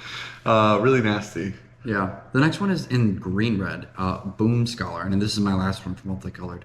Goblin Advisor, 1 red green 3/3. Exhaust abilities of other permanents you control cost 2 less to activate, and it has exhaust 6 for green red. Creatures and vehicles you control gain trample until end of turn. Put 2 counters on this creature.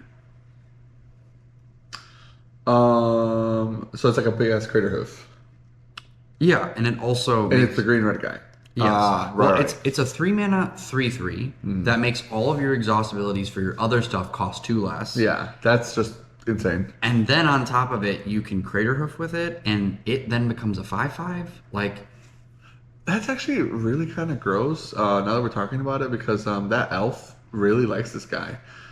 It now doesn't become a useless ability to just for 1 mana every single turn make your guy +1 power permanently. 1 mana every turn. 1 mana per turn. You're Or like one with counter, this guy, one you could counter. be like, I can crater hoof every turn. Oh, you survived the first crater hoof? I can do it Yeah, again. you're never gonna come back from that. Yeah. The 7 mana exhaust ability is now 5 mana.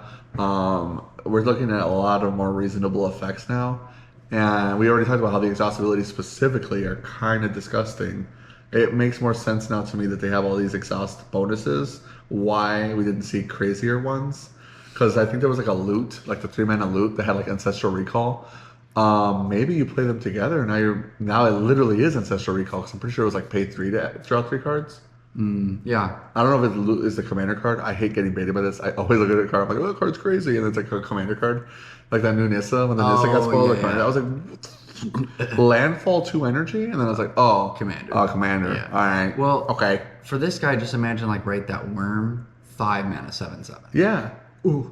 Well, like in the multicolor section, isn't like there a 5 mana loot creature? Yes. And like the exhaust abilities on him specifically, he has 3 of them. Yeah. And so but they're overall- all 1 mana tap. They're all 1 mana tap? Yeah. Oh, I thought they Yeah. were 3 mana tap. Oh No, man. double strike, vigilance, haste, exhaust, green, tap, add 3 mana, exhaust, blue, tap, draw 3 cards, exhaust, Gotcha. red, tap, 3 damage anywhere. Yeah, that card honestly seems pretty good to me. Maybe he's just better with the guy that lets you tap your exhaust abilities over and over again. But I don't know. I feel like that guy could do some stuff. Yeah. So just to wrap up my notes in general for this whole thing. In conclusion, I think that the decks that want to do artifact things are going to be good. This is blue-white, this is blue-black, this is red-black. I think that green's really big stuff is just going to stomp on people, especially Did you mean red black or red blue? red-black. I thought red black was the Start Your Engines deck, and red blue was the artifact deck. Nope. So red-blue is the discard deck. Ah, gotcha. Yeah, okay. red blue is Red black discard. artifacts matter, and not as worried about engines. Oh no, the mattering Gotcha. the engines thing doesn't matter. It's like I get to like do like write Grim Bubble, then play that 3-drop, Yes. sacrifice, shoot something. Like I think that that's more of like what red black speed is going to be. Understood. And it's also just got like a lot of good burn spells in it. Like Yeah. right, the 5-mana one, the lightning strikes, the Yeah, Lightning Strike is a good card, and honestly, wheels. yeah, it for sure. And for what it's worth, like, that black spell, I definitely think is playable. Not only like in limited, but maybe even like in standard, man. Like that's kind of interesting. Yeah.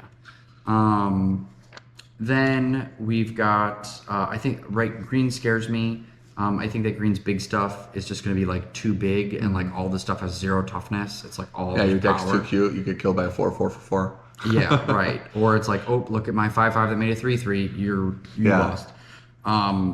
The rest, Are there mana dorks? there's one, but it was the most awful mana dork I've seen in my whole life. I'm not kidding. I'm kind of glad, honestly. This guy sucks. I saw him and I was like, Molt Tender, green. It's a 1/1. You can tap Molt Tender to mill a card. Oh. Or you can exile a card from your graveyard and add 1 mana of any color. Yeah, I like this for constructed. Yeah, but this is Definitely like not the useful. worst limited card I've ever seen. Yeah. I mean, graveyard. It's graveyards. Yeah. But this card, I did see this card actually. Seems good for constructed actually, especially with like Insidious Roots. Yeah, sure. That card's gonna be nutty. Yeah. But I see why you're upset with the limited format for Yeah, sure. This is terrible. For limited. Okay. What? Really quick prediction of the last year sets, which was Foundations, Duskmourn, OTJ, Murders, and Bloomburrow. You said Duskmourn was the best. It was like triple S tier for sure. Yeah. And then you had the worst set from last year, not including Foundations since it's a core set, as OTJ, I believe. Yeah. Better or worse than OTJ? Better than OTJ, but like, I think that it's better than OTJ, but not by much. Okay. I really think that like everyone is going to be so hyped that this is like vehicles and stuff, and then we're going to get a month into the format, and they're going to be like, "This is OTJ." That's what I think is going to happen. Is like this will have more hype, and I think that this has more legs and more interesting things to do in OTJ. Like there are more decks that can hang than just like green white. The lore is better. Yeah, the lore is better, but I do think that like big green dudes is gonna make people sad, or like they couldn't do blue red, and then the deck falls apart because you could only get half of the deck. Sure. I think that it's gonna be a lot of that. That's gonna be me. Not getting the whole deck, forcing Yeah, it. yeah, you're gonna be like, I'm forcing this. It's not working. I'm gonna send so many horrific photos in the freaking limited chat and Discord. Thumbs down, frowny face. Well, it just feels like right as I said. I think the part of that is that the uncommons are what dictate the format, and if you can't get all the good ones, you're just going to lose to people that like got all the good uncommons. Yeah. Or the rares, because the rares are very good. Yeah. Like the vehicle rares that are like are sweet. Yeah. But Is there like a top rare in the set that you're like, ooh, I would. I just want to. I want to get in that vehicle and drive. I want to. stop, please. I want to start its engine. Please have mercy. Everything that you're doing is hurting me. Pedal to the metal. Okay, I mean, we've talked about it before, but I really, and like, I was actually the last episode. Speed Demon. 3 black, legendary demon, flying trample 5/5, has start your engines at the beginning of your end step. You draw X cards and lose X life, where X is your speed. Yeah, you don't kill this thing immediately, awesome. you lose the game. Oh, we got Frank to talk about rares. Yes. Yeah, you get that card, you lose the game. Oh. I love the Mu Yangling. Yeah, Mu Yanling is hot. I mean, card She is hot. Well, okay. Yes, but what I meant was like 2 blue legendary creature human wizard pilot. When this creature enters, create a 3/2 colorless vehicle artifact token with crew 1. Vehicles you control have flying. Whenever one or more creatures with flying deal combat damage to a player, draw a card. And it's a 2/4. Dude, Schooner. Yeah, 2/4. Schooner flies now. Make a 3/2. Schooner is literally smaller Copter now. Schooner is Smuggler's Copter. Confirmed. No, you that's gonna be a short. You just draw a card. It's not even like Smuggler's Copter where you draw a discard. You just draw a card, brother. Schooner is smaller Copter in 2025. Oh my gosh, you're combining that with Cryptic Coat. Now Cryptic Coat is unblockable and you're drawing cards. Wait, Critical actually true. Artifacts matter. Makes a body plus power. Cruise everything. Cryptico, yeah, that's actually good. Oh, I didn't even think about Cryptico. That's gonna make a comeback. I did it. Valor's flagship. Thoughts? What? Valor's flagship. Plus or minus. 4 mana, and then white. So it's a 7-drop. Oh, I mean, Legendary artifact vehicle. I reanimate that in the Golgari deck because I draft Abzan. And then what? What do you do? I draft Abzan, I draft that, I reanimate it on turn 4. Yeah, you still gotta crew it, brother. How you crewing it on turn 3? I cycle that on turn 3, and then I'm at you do 8 it on life. you do I'm it at on 8 turn life. 4. You have to crew it. I have Yeah, you gotta crew it. I got 3 pilots. It's not working. How much do you have to crew for? Is it 7? 3. I can't see from here. It's crew 3 for a 7. Flying first strike lifelink. Yeah. Come on. Yeah, that card's sweet. That card's That card's sweet.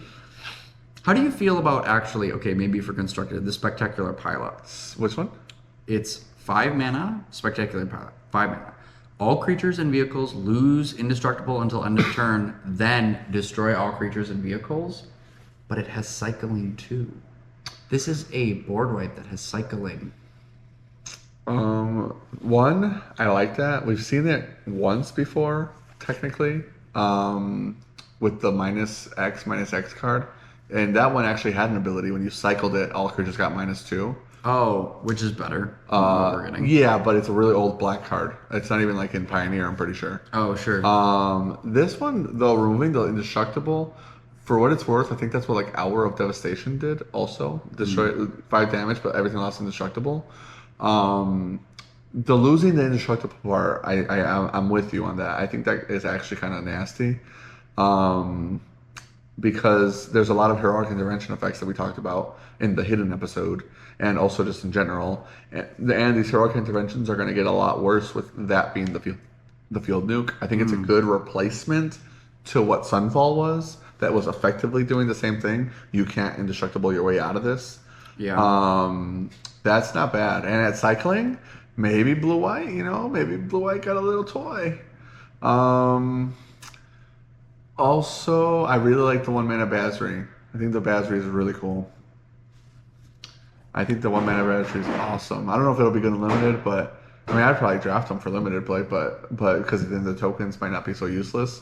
But I think the Cats deck for standard there might be something there with the fact that we have you talked about it. We have Regal Caracol and Arabu, but we also have I forgot the name of it. We have like another cat in Foundations or something. There was some cats that I was pulling after we recorded that episode and it was lost. I should have talked about this cat, and I just can't remember the name anymore. But Look, sorry, I'm seeing two cards. I got very distracted. I'm seeing two cards for artifacts that make me want to play artifacts in constructed. So, Yeah. Constructed. Yeah. so first one is Winter Cursed Rider, blue black. Winter Curse the Rider. It has Ward, pay 2 life. Blue Artifacts. black, 2-drop, legendary? Yes. Okay. 2-drop, 3/2. It has Ward, pay 2 life. Okay. Artifacts you control have Ward, pay 2 life. Oof. Exhaust, 2 blue black, tap. Exile X cards from your graveyard. Each other non-artifact creature gets -X until end of turn. Ooh, a Massacre Girl. You can Exile X artifacts out of your graveyard? yes, Oh, that's nice. and you can board wipe. You can board wipe and all your artifacts live. Your Solemn Simulacrums are cracked. Yeah, I mean, that's going to work, obviously, but it gets rid of the blockers.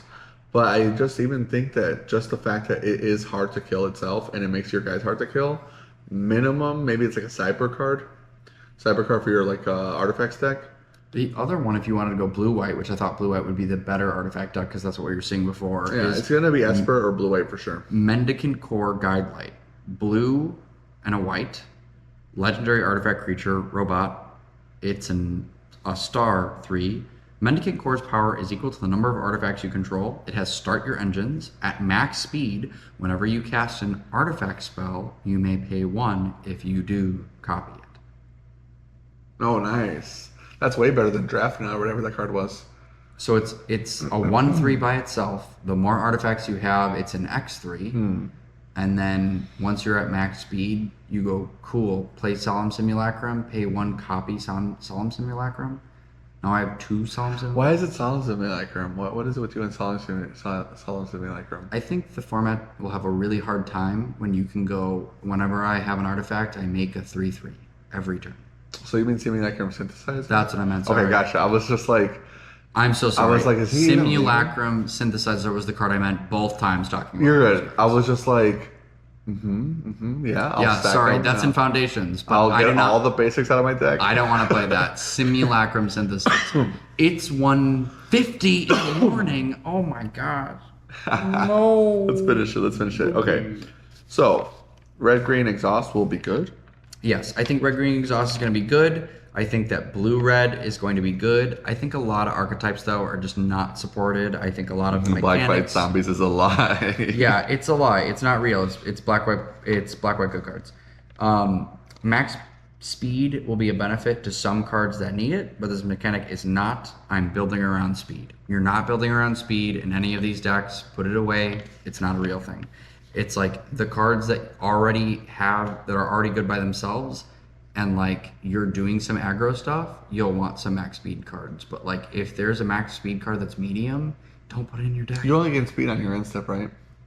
Yes. You're gonna want to remember, folks, to lightning strike at sorcery speed Well, and on top of it, if you don't have the 2 damage in. you can't get multiple speed a turn, right? They didn't specify, but I assume not, unless the spell says otherwise. If Like you if a spell says gain speed, then I didn't see any of those. yeah, it says it increases once on each of your turns when an opponent loses life. Max Yeah, speed. but the show notes said you increase speed whenever a card tells you, or from its own ability. Got it. So you can only do it once by itself. But I'm assuming I didn't see the set, or I didn't read the whole set. I didn't see any cards personally that are like speed them up. Yeah. Both players gain a speed. I didn't see any of that stuff. Yeah. Next thing is that I think that this is an uncommon format. I think that the uncommons are going to dictate where you want to go when drafting and playing sealed. A lot of the commons look mopey to me. I actually almost had a hard time finding 2, which is bad because we used to do 3 and 4. And lastly, a lot of power forward format to allow for saddles and vehicles to crew. Power forward meaning more power than butt. Yeah, no, tiny butts, Tiny butts. big chests. We like that. That sounded so much worse now that I heard myself saying it. I also don't agree with what I just said. I don't know what I was thinking, guys.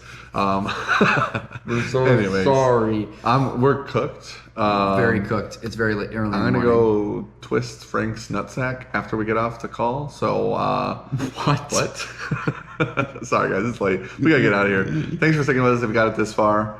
Good luck at your pre-release. We want you to do well. Tell us if you did. Post it in Discord if you did. Get on the freaking Discord. If we ruined your pre-release experience because you listened to our advice and we were just awful, comment it. Comment telling us you're gonna sue us. Comment about how bad Frank's steaks were. Don't sue. That's and the opposite of the point I'm trying to make. Sue us. And then tell us about like Frank's wrong. I got blood gas and like 3 zombies in my deck and it was sick. And actually I ran for max speed. Yeah, I got 3 zombies and I was able to make 4 zombies the whole day. Yeah, tell him in the comments about how he's wrong and max speed is dope. All you Rakdos players, right? Yeah. Like this sweet 5 mana, start your engines 5/4 that at max speed you can make a zombie at the end of every turn. That's so good. Okay. Shout outs to Sal. He's the man right now. He's been helping us out with everything. He's doing the editing for free on the videos and thumbnails as well. He's been helping us out a ton. He's been helping me with this equipment stuff because he actually knows how to use technology. I don't even know. I still send smoke signals to my mother, and literally I don't know how he does it. So he's been a huge boon. Yeah, he's the best. Check out his channel, MTG Chicago. Shout out 4,000 subscribers. He's like at 4,200 now, I think. He's the man. He's crushing it over there. Watch the gameplay videos if you want to see our gameplay. All of our local weekly gameplay for MTG. All of it, and actually recently some of our RCQs are on his channel. You can see some really good gameplay. Watch me feed in top 4. Yeah, you can see some of Frank's gameplay. We try to like find those videos that Frank and I are in. Mostly Frank because I don't get to play in my weeklies. Watch me lose. Yeah, we try to post them in our community page so you can actually find specifically our videos. But we've been selling the life total counters as well, the ones that people have been asking for in the videos forever. Sal like messaged me every day like, I got 400 comments asking about the life total counters. When are you going to sell them? They're here. We're selling them. Check out the Boards Hat Gaming website if you want to find them. Which, speaking of which, shout out to Boards Hat Gaming. This is where we record. It's my game shop. It's where I crash out.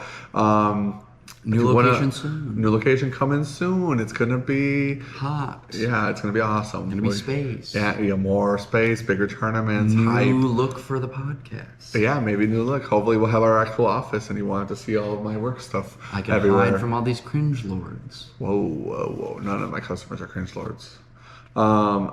Anyways, but yeah, Borsat Gaming. Shout outs. Check us out. Check out our website. You want to order some products? I'd love to ship it to you if you're out of state.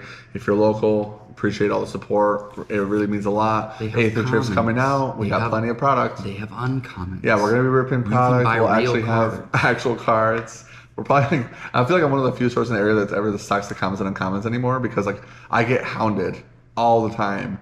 And like they sell fast because people just want their playables for their decks. And once they're gone, people are like, oh. And I'm like, I only ripped 3 cases, man. Sorry, nobody trades in the commons and uncommons. They're just not worth that much. Except for me. And I go through all the draft chaff that gets left on my tables every Friday because I love cleaning up. And I keep all those comments for you guys. So if you want to, get your 25-cent comment, I got you.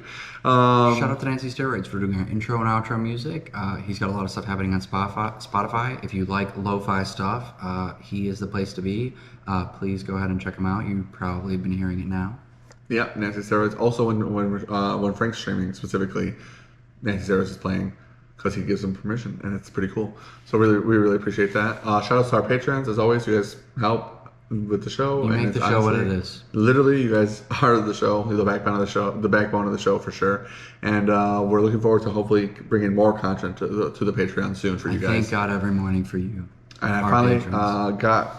It took me a while, but I convinced Frank to add the show notes to Patreon. I'm going to try to make them even better going forward for you guys. And we'll keep for all you readers. Yeah, for all you readers and all the people that can't wait for the new episode. You've already read it. You've read it. And then shout out to the viewers that are here with us for the ride. We really appreciate you guys' support. If you guys want to check if you're subscribed already on YouTube, it's free. We really appreciate it. It goes a long way. Something. 80% of the people that watch us aren't subscribed. I don't know. I actually have never seen that number. It's all you. That's shorts. what Frank told me. It's because it's the shorts people. They just watch. Yeah. They don't subscribe. If you're watching our YouTube shorts, man, you gotta give. You gotta give. Please help us out. Please, sir, some more. Am I missing anyone? No? If I missed you, let me know in the comments and just yell at me. I promise I'll Sorry, we apologize. love you. I'm sorry. We're sorry. Thanks so much for joining us. The next time you'll probably catch us when we are talking just like probably a day before MagicCon Chicago or after. We'll talk about Pro Tour stuff. It'll be sweet. That's in like 2 weeks. It's the 21st. It's going to be before. You'll see us right before MagicCon. Right before. Good luck at MagicCon if you're going. Hopefully you guys find some good trades, get in there in those events. I won't be going this year, unfortunately, but if you guys run into Frank there or Sal, they'll be around networking, partnering up, meeting people, and yeah, go come say hi. We'd love to see you. I'd love to see Frank posting photos with anybody that sees us there at MagicCon. I unfortunately can't make it because moving the store and stuff like that. So we're gonna be that's a figuring big that deal. out. Yeah, it's I kind of had to be there. Anyways, maybe next year I can go, and hopefully they'll use the rest of McCormick Place. And hopefully that they won't be gouging us on prices anymore. Yeah, right. That's scary. Anyways, thanks for watching, guys. We appreciate it. That's our show. Catch you next time. See ya.